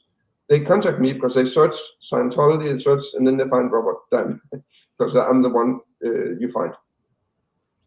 I always, if I in any way can, say yes to giving them an interview. We do like we do now, a Zoom interview, or they call me, and there'll be like a number of kids or youngsters there, and I'll talk to them and spend maybe an hour, maybe 2 hours, because after that I feel a little bit better, okay?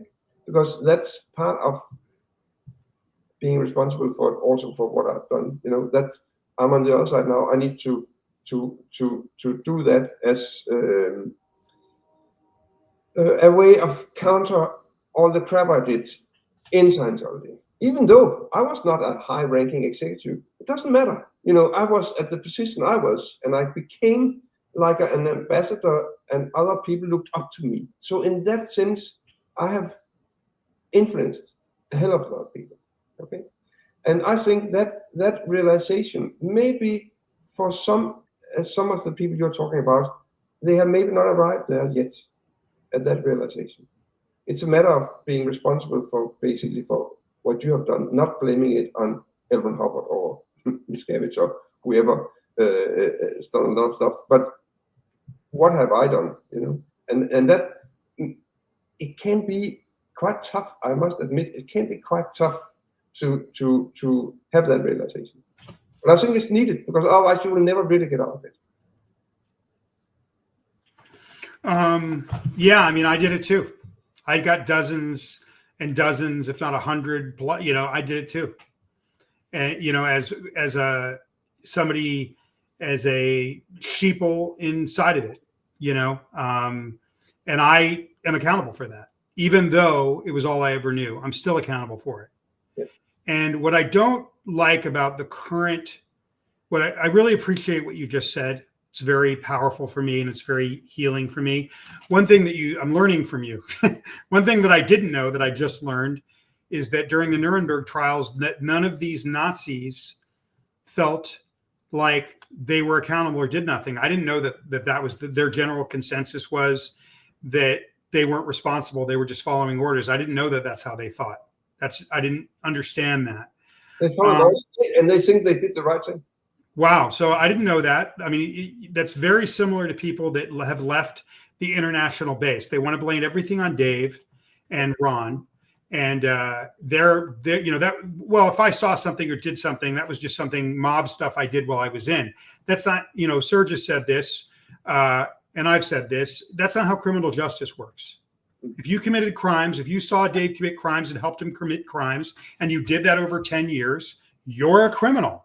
Okay. Matt Pesh is on video 7, 8, 10 years ago talking about how he serially used a slush fund to cover up sexual assault for children and adults. He's laughing his way through it, yucking his way through it. I don't think he thinks that he's a criminal. I don't think, and listen, all the statute of limitations is Jamie, can you explain who Matt Pesh is? I'm Matt not sure. Pesh is the guy that ran the Treasury Department. And again, the statute of limitations protects these guys, right? He ran the Treasury Department at the Flag Service Organization, which is the main moneymaker in Florida, either that or the hotel. I'm not sure if he ran the hotel part or the service organization part.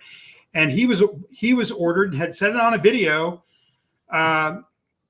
8 years ago, maybe a little less, that his job was, he kept a slush fund required by the Office of Special Affairs, which is the inter-movement secret police or intelligence agency.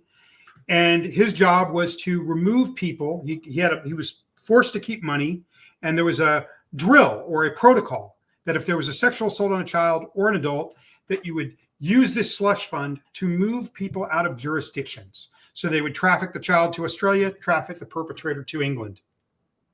And they would move people out of these jurisdictions until the statute of limitations run out and blame the victim. Okay. He spoke about this 7 years ago.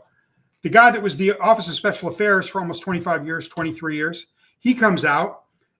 He's on a foundation with this guy, Matthew Pesh, he never even mentions or speaks to this drill.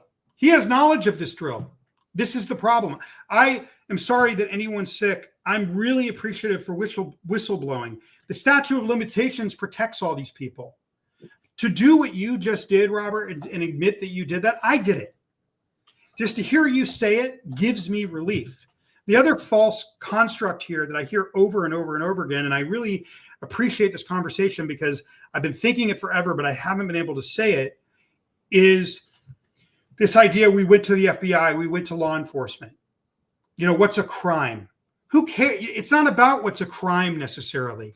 It wasn't a crime for you to run those people through that test where you would show them that there's something wrong with them to get them to join. You didn't violate a Danish, American, or international statute, but you inside feel like that it was wrong because you know that it was. Did my mother commit a jailable crime by turning me over to a sci-fi love boat slum in downtown Los Angeles, a coercive control group? Maybe she didn't commit a crime. It's not about that. It's about what did you do to harm someone? And you don't owe it to the FBI. I'm going to say one swear word in this whole thing. Fuck the FBI. You owe that communication to the people that you did it to. A public apology. You just made a public apology to the people that you did that to. You owe that knowledge of what you did to, and again, I did it too. And for anybody that I brought inside that movement, that stayed in that movement, I am on my knees. Even the fact that I grew up in it, it was all I ever knew, does not justify me doing that. I was wrong. It was wrong. Okay. And I'm sorry. Okay. We need to do that. And not look at what's a criminal statute or not, because the reality is anybody that did this is the statute of limitations is long gone for Matthew Pesh and Mike Rinder and all these people. No one's going to jail, right? But they're like, we went to law enforcement. When I hear someone saying I went to law enforcement, I'll shut up after this, is they just continue to sound like international executives to me. It's like RTC has taken over, is running the main foundation trying to help us. You realize how weird it is to grow up under these guys and you're afraid of them, and now they run the main foundation to help you? Like, we would let Nazis whistleblow. We'd let them help. Would we put ex-Nazis on the Simon Wiesenthal Foundation? I think we'd stop there. It's inappropriate. These people, Claire Headley, Matthew Pesh, Amy Scobie was WDC Celebrity Center for 17 years. So she was up there with Dave. Claire Headley was right around Dave. Mike was 23. These people need to recuse themselves because they have a conflict of interest. Okay. But more importantly, they need to do what you just did. Stop talking about the FBI. Stop talking about what's a criminal statute or not. There's people out there that are suffering. And I can tell you, just by you being honest right there, I experienced a profound relief from that, from just having knowledge. You didn't admit to a crime. What did you do that hurt people? Say it to the people, and you will create healing. And say it by the dozens, say it by the hundreds, say it with specifics, time, place, form, and event, which is a Hubbardism, okay? And you will feel better, and you will create relief in those of us who continue to be ignored. It is so crazy. Like, I see Serge so mad because he's the only one doing it, but it's like, not the only one, but he's so mad because it's just so obvious that if there was a damage done in a thing like this, that the first thing we should be talking about is the kids, and the first thing people we should be apologizing to is the kids. Yes. And all these people, they just won't do it. So, but yeah, I mean, that's fascinating to me. And again, I don't have anything against those people personally. I really don't. I think that they would be happier people if they realize that you have to speak to the people that you did this to, and you have to speak to what you did, not just sit there and point at Dave and point at Ron. Okay. The reality is that it's far less than 1% of the people in this organization that aren't good people, as far as I'm concerned. The amount of people that are capable of being criminalized, most people in this group, if they're asked to start committing crimes, they leave. The ones that stay, the ones that end up in the top 20, 30 people around both leaders, those are the few people that are criminals. They've allowed themselves to be criminalized. They've gone along with it. They're accountable. If I grew up in Yonkers and my dad is a made member of the mob, and I join the mob because that's the only thing I know, and then I commit mob crimes, the federal government does not care. But ultimately, it's not even about the crimes because the statute of limitations is gone. What did you do to hurt people? And again, F the FBI. What did you do? That's what's going to create relief in me as a victim. Okay. And I hate even to say that because I've taught my whole childhood that that's the other indoctrination, that being a victim is worse than, being a pedophile itself. I mean, it's hard to believe that that's SCN doctrine, but it is. A pedophile can survive in the SCN. A victim cannot. Okay. And that's really hard to believe, but that's what we're talking about here. That's what's kind of I totally agree. I think it is for some of these people, if they have been high up in the hierarchy and they have been there for many years, they must have quite a number of stuff in their conscious, and it can make it like a long journey to actually start realizing that and being able to be responsible for that. I mean, as you say, maybe it's long overdue. I mean, they wouldn't be sued or anything like that, but still, it can be difficult. I mean, it can be a difficult process, and I just hope you cannot force that in somebody. You just can't force it. It has to come from inside. And I also know a number of people who defected in the same period I did. They still haven't arrived there yet. They still blame it on Miscavige. They still quote Hubbard, and I say, how can you get yourself to quote that guy? How can but they haven't arrived there yet. And I mean, they've been out for 20 years. And I think maybe some of the guys you talk about, they have a lot of on their conscience, and that makes it not easier. Okay. Yeah. They will not get relief. They will not get there until they start being responsible for what they did. I just don't think they're going to go there. I think these guys are going to listen to this and they're going to go, yeah, but that's not me. And, unless we had the Nuremberg trials, would these Nazis have ever turned themselves in? Do you think? No, they would never. Then these people will never turn themselves in. Probably not. Yeah. And so but one thing, and it's a really important point to discuss for this reason, I would like your thoughts on this. I remember about 10 years ago seeing a documentary where this archbishop in the Catholic Church was going around to these remote places of the world. He was going to the Amazon. He was going to an Inuit village in, Alaska. He was going on these small planes to these remote Catholic outposts. And this was a film, I don't know if it was on A&E or one of these, Discovery Channel. And he was apologizing to these men in their 70s. for their documented sexual abuse from when they were children in these villages. Okay.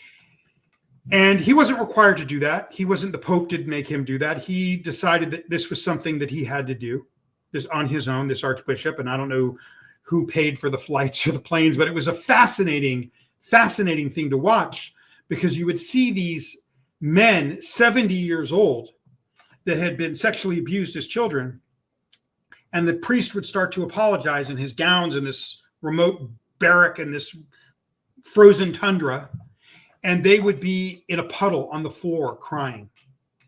They would just, it was like they were 5 again, instantly at 70 years old. And I just don't think the people that would not turn themselves in, or the people that are out that don't think it's a big whoop, like if you haven't made exposing what happened to the kids your most important thing, there's something wrong with you. I put myself in that. You know, I was justifying this stuff up until a year ago. I was defending a lot of these people up until a year ago. I don't feel good about that. I'm ashamed of that. But I see it now. And I really have, you know, when Mirjam Frances started talking to me about this stuff and kind of telling me her thoughts on this stuff. Could you just, Jamie, shortly explain to Robert who Mirjam Frances is? Mirjam Frances is a very unique case. I mean, she's a human being. She's a person in the history of this group, because her father her mother was taken out of her environment when she was 3 years old in Australia and enlisted into the Inner Navy by the head of the Office of Special Affairs. At that point, when she was 3, her father started molesting her. And then her father has admitted to this on video and admitted to this on audio to law enforcement. So this is not a case where, you know, it's alleged. Okay, we know he did this. And then this guy, the whole family was put into the Inner Navy, and they moved to Los Angeles. He continued to do this. So he did this on 2 geographies, 2 continents. The Inner Navy not only covered this up, they covered it up for 30 years. When the girl was 17, they wouldn't even put the guy on the re-education camp because they didn't want people to know. So this guy never even faced Inner Navy justice for this. And at 17, he was moved to England. At 17, she wrote a letter to Miscavige saying, I just want justice. I don't care. I just want him to be put on the re-education camp, something for what he did to me. For her trouble, she was trafficked at 17 years old to England, where her father was, put on a job under him, and he was ordered to make her happy there. Okay. Now, the former officer, head of the Office of Special Affairs at this time claims that he has no knowledge of it because he was covering up a murder, a negligent homicide in Florida, which everybody finds acceptable.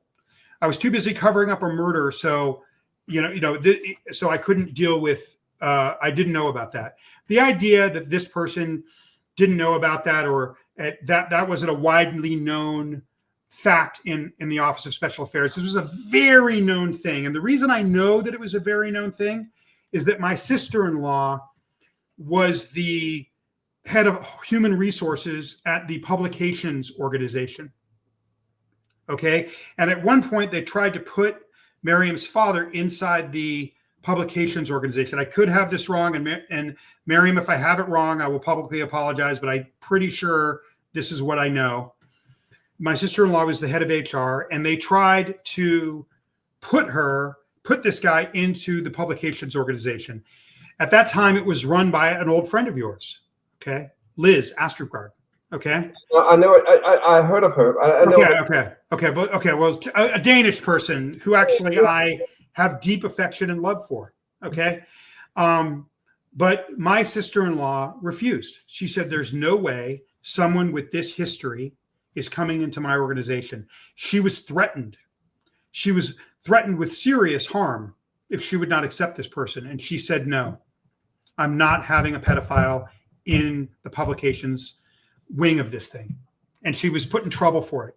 Okay. So this was widely known. Everyone seems to have known, except the commander, the person that ran the intelligence wing, who, when that person asked Mirjam to come and be on the Aftermath TV show, he said, this is the case that would bring down SCN. And this is where there's leakage. And I'm not trying to attack someone. I think if this person came out and the others that did things came out and did what they weren't forced to do in the Nuremberg trials, because it's easy to just blame Hitler. Let's blame, that guy, right? That they would feel relief and they would feel better, but they would create healing. That's what I'm really after here. I don't care what's illegal. I don't care what's illegal. Who was harmed? How were they harmed? Was it illegal for someone to tell me that I was a fallen god at 5? Was it illegal for a person to tell me every bad thing that ever happened to me I made happen because I was bad and I pulled it in at 4, 3, 2, 7, 9? Was it illegal for me to be made to do hard labor under religious protections when I was 9? I don't know. Maybe it was, maybe it wasn't. I don't care if it was illegal. I want to know who did it, and I want them to be sorry. And if I know who did it and I know how it went down and they're sorry, I feel like I could feel a lot better. Okay. You owe your apology. You owe your explanation to the people that it happened to. F the FBI. And I say that with all due respect for the FBI. I love them, and I want them to, I want them to intervene, and I want them to take care of this problem. So I'm not trying to antagonize them. I'm saying I have a lot of ambivalence because of what I survived and what I've seen. Okay. Even being here and calling myself a survivor, calling myself a victim, it makes me nauseous because I've been told since I was 2 years old, if I'm a victim or a survivor, I'm a scumbag. I'm worse than a pedophile for being a victim or a survivor. It's hard to believe, folks, but that's the indoctrination. Okay. So anyway, that's the, I would like to know what you think about people that did these things. Let's stop talking about exposing this group. Who did this to who? And with the people that did this, whether it's a criminal statute or not, if they said it and they said it en masse, because no one's going to jail, on this because of the statute of limitations, even on the criminal stuff. But some of the worst stuff that ever happened to me wasn't a criminal statute. Do these people have a responsibility to say this? And if they said it, what would it do for them? And what would it do for us that we've had to live in this, it's like a sensory deprivation chamber where you've experienced this really grotesque thing, and all the people that were around to see it want to pretend like it never happened. It's really, really a mind fuck. Yeah. So I just like your thoughts on that. I think it's a good point, and it's a tough point, because you are talking about people who are whistleblowers, who have left the organization and who are doing to some degree work to expose the organization they left. But you're talking about healing, and that's maybe a little bit of a different thing. And you're right. Healing doesn't come unless there's responsibility and love, basically. You say empathy, but yes. So that's a different thing. Maybe it's a personal thing. Maybe they will not arrive there. Maybe it'll take longer time. I don't know what it takes to get there. You cannot force that into people. But I think it's so the question is whether you want to say, okay, let's just expose the perpetrators. That's a different matter. If you want to go that way, I don't know if that will be any success, because you need to get people to admit guilt who are not ready to admit guilt. Yeah. It's a tricky thing, and as I say, it's a personal thing. That would cause relief. That's for sure. That is what is. In who? In the perpetrator or the victims? Once again? In who? It would cause relief with the people that did it, or would it cause relief in the victims? Both sides. I can tell you, a few days after my recent book came out, I got a message from somebody I didn't know. It's a Dane. It's a guy, and I don't know.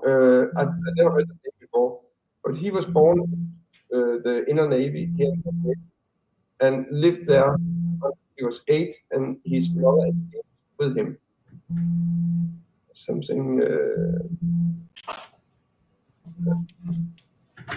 And he wrote to me that he read the book in 12 hours. He just read it straight out, 12 hours. And he says that it was like having a friend to talk to, who understood everything that's gone on. He had been exposed to the same abuse, like the mental abuse, the physical abuse, sexual abuse, everything in the 8 years he was there as a child in Copenhagen. And he says just having the story told makes a big relief in me. He says he was so happy that the story had been told. It's an incredible how powerful and how much justice you feel when the story gets told. Yeah, there you go. In itself is extremely powerful. And he kept on a long message and said, now I will go to bed. And up there on the first floor in the children room lies my 2 children. And they are sleeping. And I look at them now and I'm crying because I'm so happy they can make their own decisions in life. Thank you and good night. And this is just to say that there is you can find justice by telling your story, Jamie, as you do, because I saw you wrote a book as well. That's not only relief for yourself, because you relieve your consciousness, which you have to. It's also relief for a lot of the victims, because it gives them some kind of a feeling of justice, just that the story is now out there. So that's one thing you can do, okay? And that's what I found that I could do. When I wrote my first book, it was also like, as I said, therapy for myself to strip all these layers of Scientology off myself. But I found out that when my story got told, I felt an enormous amount of justice, because I had always also been exposed to injustice and all. That's a long story, but I really felt justice happening just by the story getting out there. So there is something you can do. Thank you, Nora. You cannot force the other guys to get to the same realization, but you can always do it yourself, and it will help more than yourself. That's what I'm saying. Again, Robert, I can't thank you enough for writing a book that in 2024 that's still only in Danish, that should have been written in 1972. Okay, in the sense that I can't believe it's taken over 50 years for this book to come out, the first one. I'm sorry I'm late, Jim. It's better than never. Better late than never. Better late than never. I would love to know what you think, Mirjam, of that statement. To me, the in this whole history, the panoply of this thing, when I've been on both sides of it, as an adult and a child, this idea that this should have been the first book written in 1972. One of the reasons I believe that is because most of the people that watch the people that have lived through this are people that have never been in. And their primary fixation is on the children that have lived through it, because that's how we are as human beings. We know that if we don't protect the children, there is no species. We're biologically hardwired to do that. So I'd be curious what you think about two things, Mirjam, since you facilitated this. One is, should the book have been written 50 years ago, and why not? And two is, what, this concept that Robert and I are talking about of, saying what happened to your victims and saying what you did, criminal or not, what did you do? And how did it affect those? And what could you be sorry for? Us sharing that with each other. And healing being the goal, more than trying to say, gotcha. If there's something we learned very well growing up in this thing, we learn how to fight. We learn how to disconnect from people and never talk to them again. And we learn how to do it with extreme certainty, both of those things. Okay. So yeah, I'd just be curious of your take. Erin. Yeah. Well, first of all, I agree the book should have been written a long time ago, but I also am kind of like always trying to look forward and not think what could have been done before, because unfortunately we cannot change it. Personally, I can just see around my friends who have grown up in Scientology or has been involved in Scientology in some way, the fact that Robert has written the book and spoken out, it has already gave a lot of healing and hope for a lot of people. I know that in a perfect world, everyone would own up to their own crimes and mistakes or whatever you want to call it they have done in the past while they were in Scientology. I mean, that will probably never happen. But just the fact that someone is giving a voice to the pain, I can see that it is creating healing around and hope also for better. I think that's the biggest thing I have taken in after the book has been published. Yeah. Robert, I hope the book gets published in English soon. What I would like to ask you is, because I can't read the new book, right? No, you will soon. Okay, I'd like to ask you a question about it. Like, if there was takeaways from that book that you got, you have these children that grew up in different places, I mean, I think you focused, maybe you said on Europe. What did you find? Like, what do these kids have in common? What were the key takeaways for those of us that can't read Danish yet? And I know it's going to be in English soon, but until it's in English, I'd like to know if you saw a pattern. Like, what was the takeaway for you? There's several things. One of the things, what you said before, Mirjam, about shame. Shame is a main thing for those children who are not anymore children. They're still ashamed. They're ashamed of having been involved in it. And they are maybe also ashamed of their own wrongdoings. I mean, when you grow up with adults who scream and shout at you, who punish you, who speak the most dirty and vulgar language, and who abuse you, that is going to be part of you. I mean, I can see it from my own children. They have many of the values that me and my wife have. They are bringing that forward. And I have many of my own values. I love music, and I got that from my parents. And these things they sit in you, right? And those children, maybe all of them were not the best of people because they've been exposed to so much hate, so much shame and blame, and it's just what they grew up with. So they take it on. They start fighting. They start blaming each other.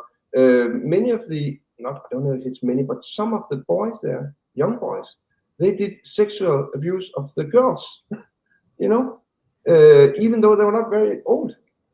They are ashamed of all of that, and they don't want anything to do with it.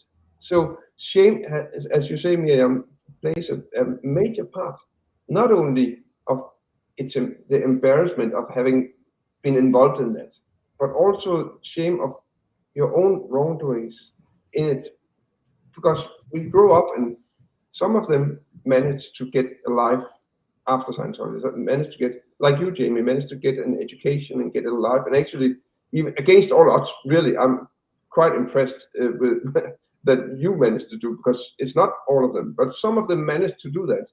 And now seeing it from the other perspective and suddenly feeling a lot of shame for that whole part of one's life, rather just wanting to forget it. So it is traumatizing on many levels, I think. Yeah, I mean, I think the shame part, because I was so young, and the shouting and the yelling and the degrade, like it just, it's just so much judgment. And, that movement is all about punishment. It's all about judgment. It's all about what you did wrong. It's all about forcing you to be wrong. So maybe my emphasis on naming, maybe naming names is important, but it's not as important as healing. It's not as important as us talking to each other about what happened and being kind to each other and being gentle with each other, which I haven't always been. I mean, I feel like only in the last 10 years have I even began to unwind this thing. Somebody very close to me asked me if they thought I'd unwound from it last week. And I thought about it and I said, I don't know. Maybe I'll never unwind from it. It's like an open wound. Maybe I still carry this forward with me, and I'm still doing things that I was programmed to do to others that I don't want to be doing. Okay. But you know, shame and embarrassment has been, yeah, definitely the biggest issue. And because I was a baby and it just went on for so long, it almost felt like, Robert and Mirjam, that it was in my cells. Like I felt like I feel shame in my physical form. And I think that comes from being abused for so long at such a young age, you know, in terms of the psychological and the physical. You feel like it's part of you. And And you've written a book, isn't it, Jamie? Yeah, I mean, I don't know that I want to talk too much about that yet. Yeah. Yeah, I mean, well, I've written this book, which I'm very proud of, because people ask me all the time how I got out of it. Yeah. And I write, you know, first of all, you know, it's not a meritocracy in the sense that if I don't have people that intervene in my life at various stages along the whole course of the thing, especially after I left, it's another story. I didn't do this on my own. And thank God for, you know, these foundations I have an ambivalent feeling towards, you know, the first one, because we need it, because most people don't necessarily have, you know, I had resources that I didn't even know I had, and I wouldn't have done anything without those resources. But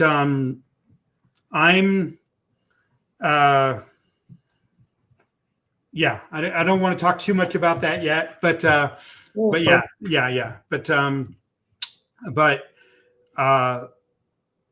know now that trauma is a physical injury that's stored in the body. And, you know, even only that is something I've only known for the past 7 years, 8 years. I don't know. That gave me a tremendous amount of relief to know that post-traumatic stress is physical damage to the body. You can see it on a brain scan. That's helped me. So as far as, you know, we definitely all need to have more grace and more compassion. So I would just urge all of us to grant each other grace and compassion, and to say what we did, because I did bad things too, so that we can be accountable to ourselves, and for the people that we did bad things to, that we can create healing in them. And to do that on our own, outside of the people that did things to us, I think would be a very good start. Yeah, I agree. One thing you said before made me think, it sounded like you still have friends or family in the inner Navy to whom you are still talking. Is that No. No. I have many friends that are still in there that I deeply love that will never talk to me again. I mean, are they really friends? You know, my mother's still in there. I have a brother that's still in there. The way I would see it is this is the conclusion I came to 16 years ago when I first, 15, 16 years ago when I first was public, at least public to the people that I knew, is you have hundreds of people in your life that you think love you, that you think is your mother, your brother, your cousin, whatever. And if a yellow piece of paper comes out, which is what a excommunication order looks like, you're declared evil or suppressive. They call an evil person suppressive in the movement. It comes out on a yellow piece of paper. If that yellow piece of paper comes out, anyone in the movement will now see you as evil, and they will never talk to you again. And where I had to get to walk away from all those people was anybody that truly loves me, whether they're a family member or a friend, would not stop loving me because of a yellow piece of paper. They would know me. They would know my flaws. They would know my goodnesses. They would know my character, and they would determine their love for me based on that over time. So I had to come to the conclusion that they were fake. They were false friends and false family, and that I actually wasn't losing anything. I was gaining myself. Good. Yeah. Yeah. All right. Excellent. Yeah. Great. We're going on 2 hours now, so I thought if you would be willing to just answer a couple of questions before we close down. Just to you, Jamie, thank you for sharing your story. And I'm so grateful to you, Robert, for writing this book. I couldn't believe it when Mirjam showed me that somebody had written a book on this subject. Literally, it was just, I felt like I lost it was like I felt like a breath of relief. It was like a wind, and I'm so grateful to you because and I hope that this is the first of many. And I'm just so grateful to you because I've been, that somebody sees us, and I can't thank you enough. Appreciate you, and thank you, Mirjam, for bringing this to light and bringing us together to have a conversation. I greatly appreciate it. Yeah, that's really brilliant. My pleasure. First, I wanted to ask Robert about the translation of the book because I get questions about it all the time. My translator is not exactly a youngster. It is not fast. It's the same guy who translated my first book, but that is like 12, 13 years ago. He is very, very good, and a guy that I fully trust. But I mean, we are, I think, at chapter 5 or 6 or something, and there's 40-something chapters. So it'll take a while, but it'll get there, hopefully spring next year, I hope. Okay. Looking forward to that. I can see Jersey Chan is asking, because we've been sharing some of your earlier work. They are asking, it's one of Jamie's book about his story. So... Well, I think the kid's book about resilience. I talk a little bit about my story in all my books. My story will be coming to the world, and I'm going to be telling that story next year. It will be in the world, and it will. I'm going to be telling that story in a way that is a little different. I'm not so much interested in literally all the things that happened. I mean, that's interesting, and of course, your story is those things. But what I feel when the story comes out, it's more of an accounting of the experience. What is it like to experience this in an existential sense, in a psychological sense, in a literary sense? I don't think that's ever been done before. And yes, that story is coming out. Okay. Great. Yeah, and I told myself that I wasn't going to talk about it, but it's already out on the interweb, and it's called Child X. And this idea of being marked with an X and your life being predetermined before you're even born. Mm-hmm. But again, what I've tried to do is tell you what it was like to experience something, not the literal. The problem is all the books, so many of the books that have been written, they regurgitate the commander's words, which just furthers his words. So what I've tried to do is to remove that from the equation and to communicate what it is, not what he says it is, and to communicate the experience. Okay, and I think that will be something that is new, and hopefully it'll be something that is useful. Okay. Is it something that people can support you with already by pre-ordering, or is it still in the... They could probably pre-order it on Amazon. Okay. I know it's up on the Simon & Schuster website, and it's a ways away. I'm shocked. I thought I would have a few more months before it would hit the world, but it's and I promised myself I wasn't going to talk about it on this show, Okay. But Robert saw it, and here we are. And again, what I've tried to do is write about what it was like to experience this thing, not all the things that happened. Okay, but then we have a lot of things to look forward to next year. Yeah, so you can Google it. In English. Google my name, Child X, and Amazon. It'll probably come up. It's still, and I would imagine you could pre-order it on Amazon. Okay, well, maybe one of the moderators can see if it can be looked up, and they can share the link. Haggis Basher, one of our activists, actually very active in the anti-Scientology scene, she's asking that I have to wonder if they just declare SPs to the curb. Do they hope they fail in life and come back, or just kill themselves because life is because of life in the real world. What do you think? Yes, they say that if you become an SP or get declared SP, you are a failure and you will never get success in life. So they always hope that. I remember when I got declared, many people told me, many Scientologists, that was my friends at that time, they said, well, you're doomed. You're doomed. You are as good as dead. You will never survive this. Your life is over now. You have to come back and do amends and all that stuff because otherwise you are lost. You're just lost. Okay, so if you would decide to just kill yourself, that would be a success story for Scientology then? Yes, or at least, or become an alcoholic or some type of total failure. That would be the best. Yes, absolutely, yes. Total failure is worse than death. The vibrational tone scale of the movement.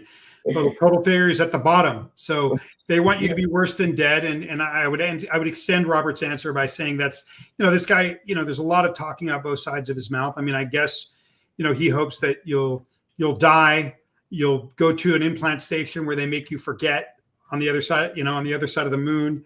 And then when you come back, you'll be a clean slate to be recruited again. But it doesn't make a lot of sense when you look at how many people have been, have gotten a declaration of evil or a declaration of being suppressive. They're synonymous. It's thousands and thousands of people. I don't know how it doesn't make a lot of sense. Yeah, I had to turn 40 to realize that there's actually 40 different things that are worse than body death. So, okay, there's Bianca. She's actually also was in the Sea organization at the belly of the beast in Florida, being abused by Debbie Cook as well. And she's just writing here comment. I remember once in Sea organization, a public looked at me and asked what my age was. And when I told him, he said he could have never guessed that I was so young, because how you put age is an immortal being working to save mankind. And I was like, well, I just told you my age. So, yeah, it seems to be so engraved, this being a little, an old soul in a little body. Yes. I think that is one of the most under talked about forms of abuse. Yes. Is this idea of not ever allowing, you're not, whether you're in the inner core or your parents are wealthy and everything in between, if they believe this, you're not really allowed to have a childhood. Yeah. Okay. Yeah, exactly.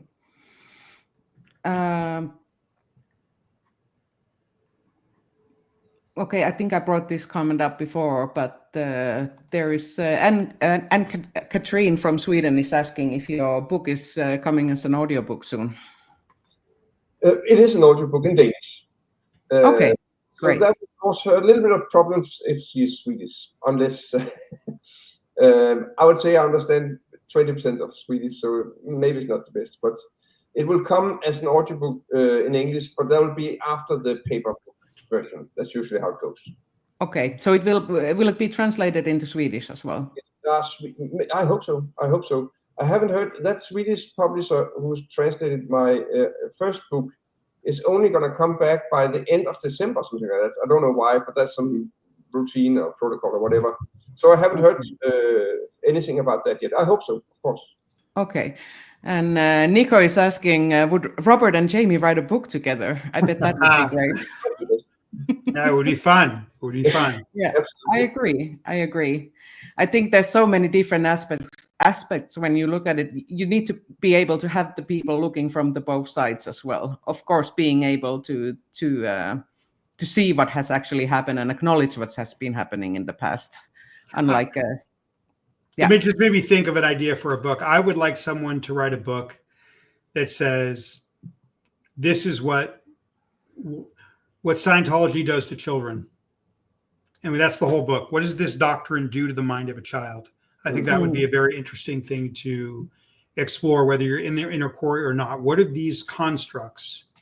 of severe judgment, being responsible for everything that's bad that ever happens to you, you know, having all these trillions of lives, being an adult that just needs to shut up and remember, you know, what does this do to the psyche over time? I think of a child, I think that would be a very interesting thing to study.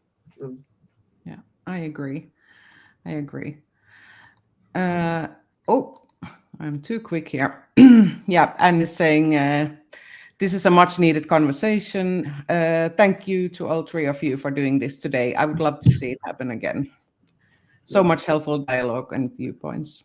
I agree. I'm so happy that you both agreed to come on today and talk about this topic, because I know Robert is busy running his own business, and I know, Jamie, this is not the easiest of the subjects to. No, it's not fun. I mean, 5 minutes in, I was like, should I be here doing this? I guess that's why you left it at the last minute to show up. So, and it's good for you also. It's my person, you know, it's kind of my personality. You know, up until a year ago, I was going to die with this, and but once I do something, I kind of like, well, I better just do it. So it's shocking to me that I'm here, because even if I thought I was going to talk about this in 10 years, I really never thought I would do conversations like this. It's kind of almost, it's really strange to be here. I'm happy you did it, Jamie. Thank you. Yeah. And hopefully there are so many second generation Scientologists who have grown up in the Sea Org that really appreciate you speaking out. What's again, sorry?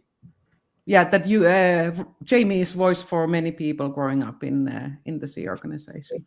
I mean, again, you know, it's so hard because I work mostly on my art all day, and I really have a hard time. I don't want to be a survivor, because I feel like they took my childhood, and this notion of being a survivor is kind of like I'm living in reaction to this thing that was out of my control.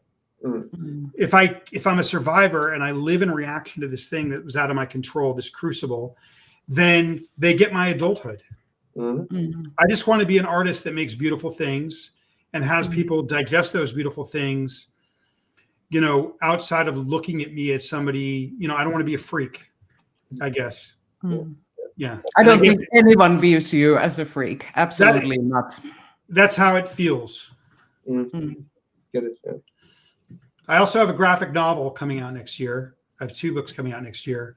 That's called Hybrid. And then, even though it's not on this subject, that's not out for sale yet, but it will be in the next few months. That'll be in comic book stores.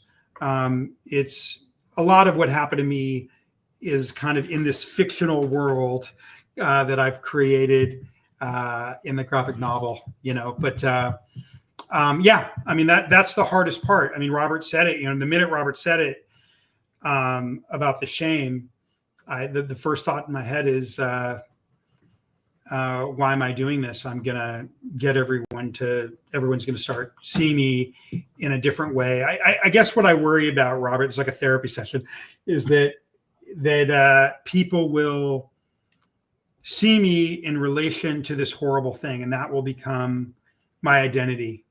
And it's so not what part of it is shame.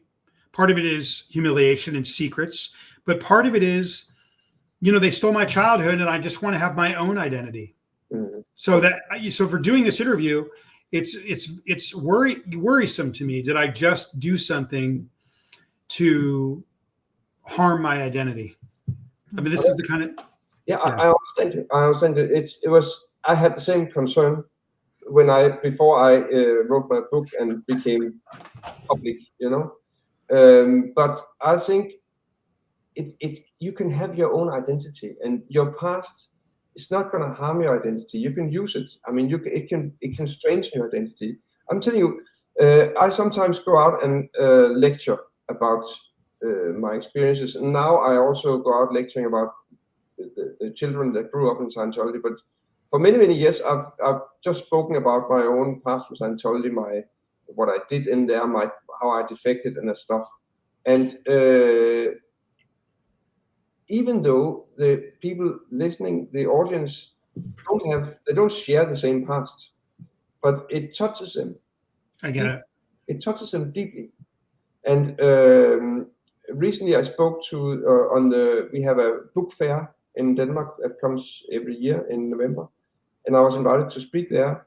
And the audience was deeply moved by the story because the story touches something in themselves. So I can actually use this, even though it's nothing to be proud of at all. I can still use it to convey a message of how to regain yourself. Even though you've been through something hard, you've been doing something bad, you've had traumatic experiences, you can still regain yourself if you are honest, if you are completely honest. And that touches people. And that's every time I go out to lecture, I say, well, now it's my 55th time or 60th time, and I'm told this story so many times. Sometimes when I start, I said, I need to pull myself together to deliver it again. But it doesn't take a long time before it's worth it, because it is an important story. Even though people are not sitting in the same thing, it is something that most people can relate in one way or the other to my experiences. And every time I'm finished doing a lecture, I'm just full of good energy. Yeah, I understand. I totally understand your concern. I had the same concern myself, even though I didn't grow up. But I understand. But I'm just saying to you, Jamie, that past can be used positively. I have a statement and a question. Okay, statement is, I'm super, super grateful, and this is where I'm so conflicted. I'm so grateful to Mike Rinder, because his testimony in 2009 is what really touched me the most. Yeah. And that was a huge breakthrough for me, to be able to tell my friends and family that I was done. And then the Aftermath TV show brought this so much into the public, and I've talked about this in the past, that it made it less weird. And so it took some of the shame away. Again, Mike Rinder, right? And so I am so grateful to him for that. But I'm also concerned that we haven't told our people, whether they're crimes or not, how things worked, what was done, the specifics, how it was allowed to happen. I guess, and so I'm so conflicted about it. Yeah. But I'm also so grateful to this guy. Yeah. And I hope he gets better. I guess, the thing, I know we're going over, but I really do believe, and I'm concerned just for this interview, this is different. I've been more honest maybe in this than others. I'm still holding 90% of it back, because if people really want to know what happened next year, they can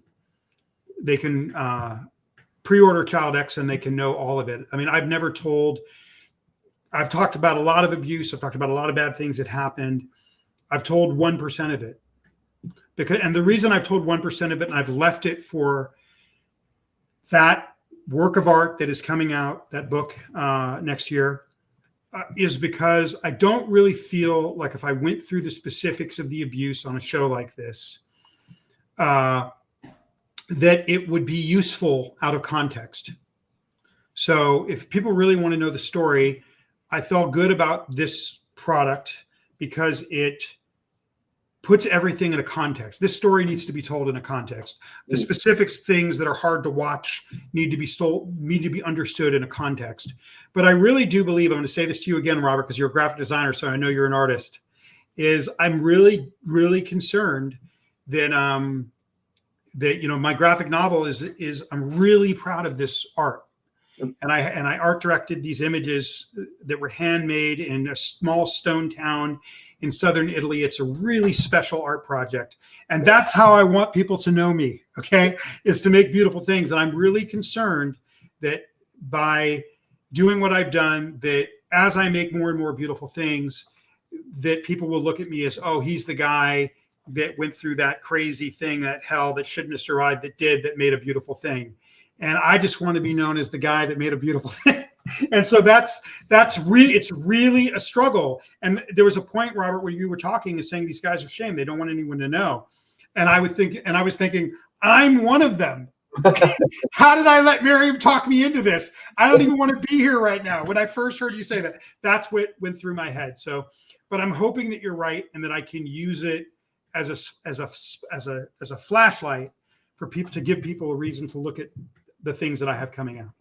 Let me give you an example. I went to see an exhibition with the Dutch painter that you call Van Gogh, I think. Yeah, Van Gogh. You know what? It's actually pronounced Van Gogh. The proper pronunciation is Vincent Van Gogh. That's what the Danish call him? I mean, you know about his past, you know, it didn't prevent him from making beautiful things and making a hell of a lot of beautiful things. And people still look at his beautiful things today, even though we know that he was mentally disturbed, he committed suicide. We know all the story about him. He still produced a lot of beautiful things, and we still know him as a brilliant genius painter. Well, thank you, Mike Rinder, and thank you, Leah Remini, for making the Aftermath TV show and making it less weird. I mean, it just made it so much less weird by letting people know what this thing is. You know, I'm so grateful for that. But yeah, okay, I'm going to believe you. I'm choosing to believe you. Right. Yeah, so good. Yeah, I definitely believe both your art show and your book will be a great success. And just to, you know, not to be all depressing and everything, but we also need to put focus on the children that are still in Scientology today, and that's also one of the, you know, biggest reasons to talk about it as well. Okay. Yeah, and to try and protect them. Yeah, and again, I will say for the record, we have to use the word so people know what we're talking about, but there really is no such thing as Scientology. There's a series of Hubbardиan constructs that are all over the map, and really it's Hubbardism. There's no real thing there. You know, he has a lot of official words to describe nonsense. You know, like we grew up in this thing called the Apollo Training Academy, which was basically a slum out of code office building with a dirt playground. But it sounds very official. Or we were in the Cadet Org, which again was a slum child abuse network, but it sounds like a military school. So I'm very leery of the terms, but yeah, the fact that there's still children in there going through this. And when I look at a child, I use the Child USA definition of a child. They're a charity that tries to move back the child sexual assault statute of limitations. Their definition of a child is when brain development stops at 26.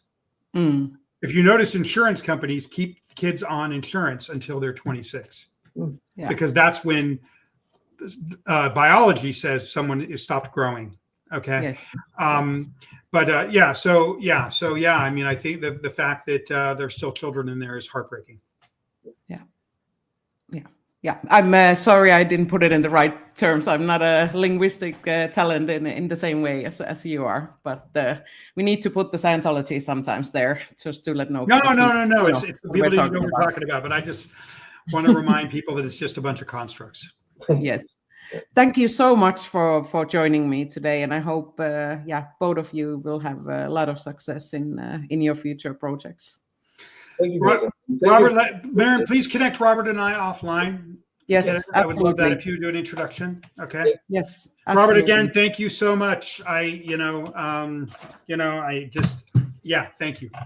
And you, Jane. Okay. Sure. All right. Thank you, Mirjam, for this. Yeah. Okay. All right, Thank you. guys. Have a beautiful evening in Europe. Okay. Yes. Thank you. Bye. Bye. Cheers, now.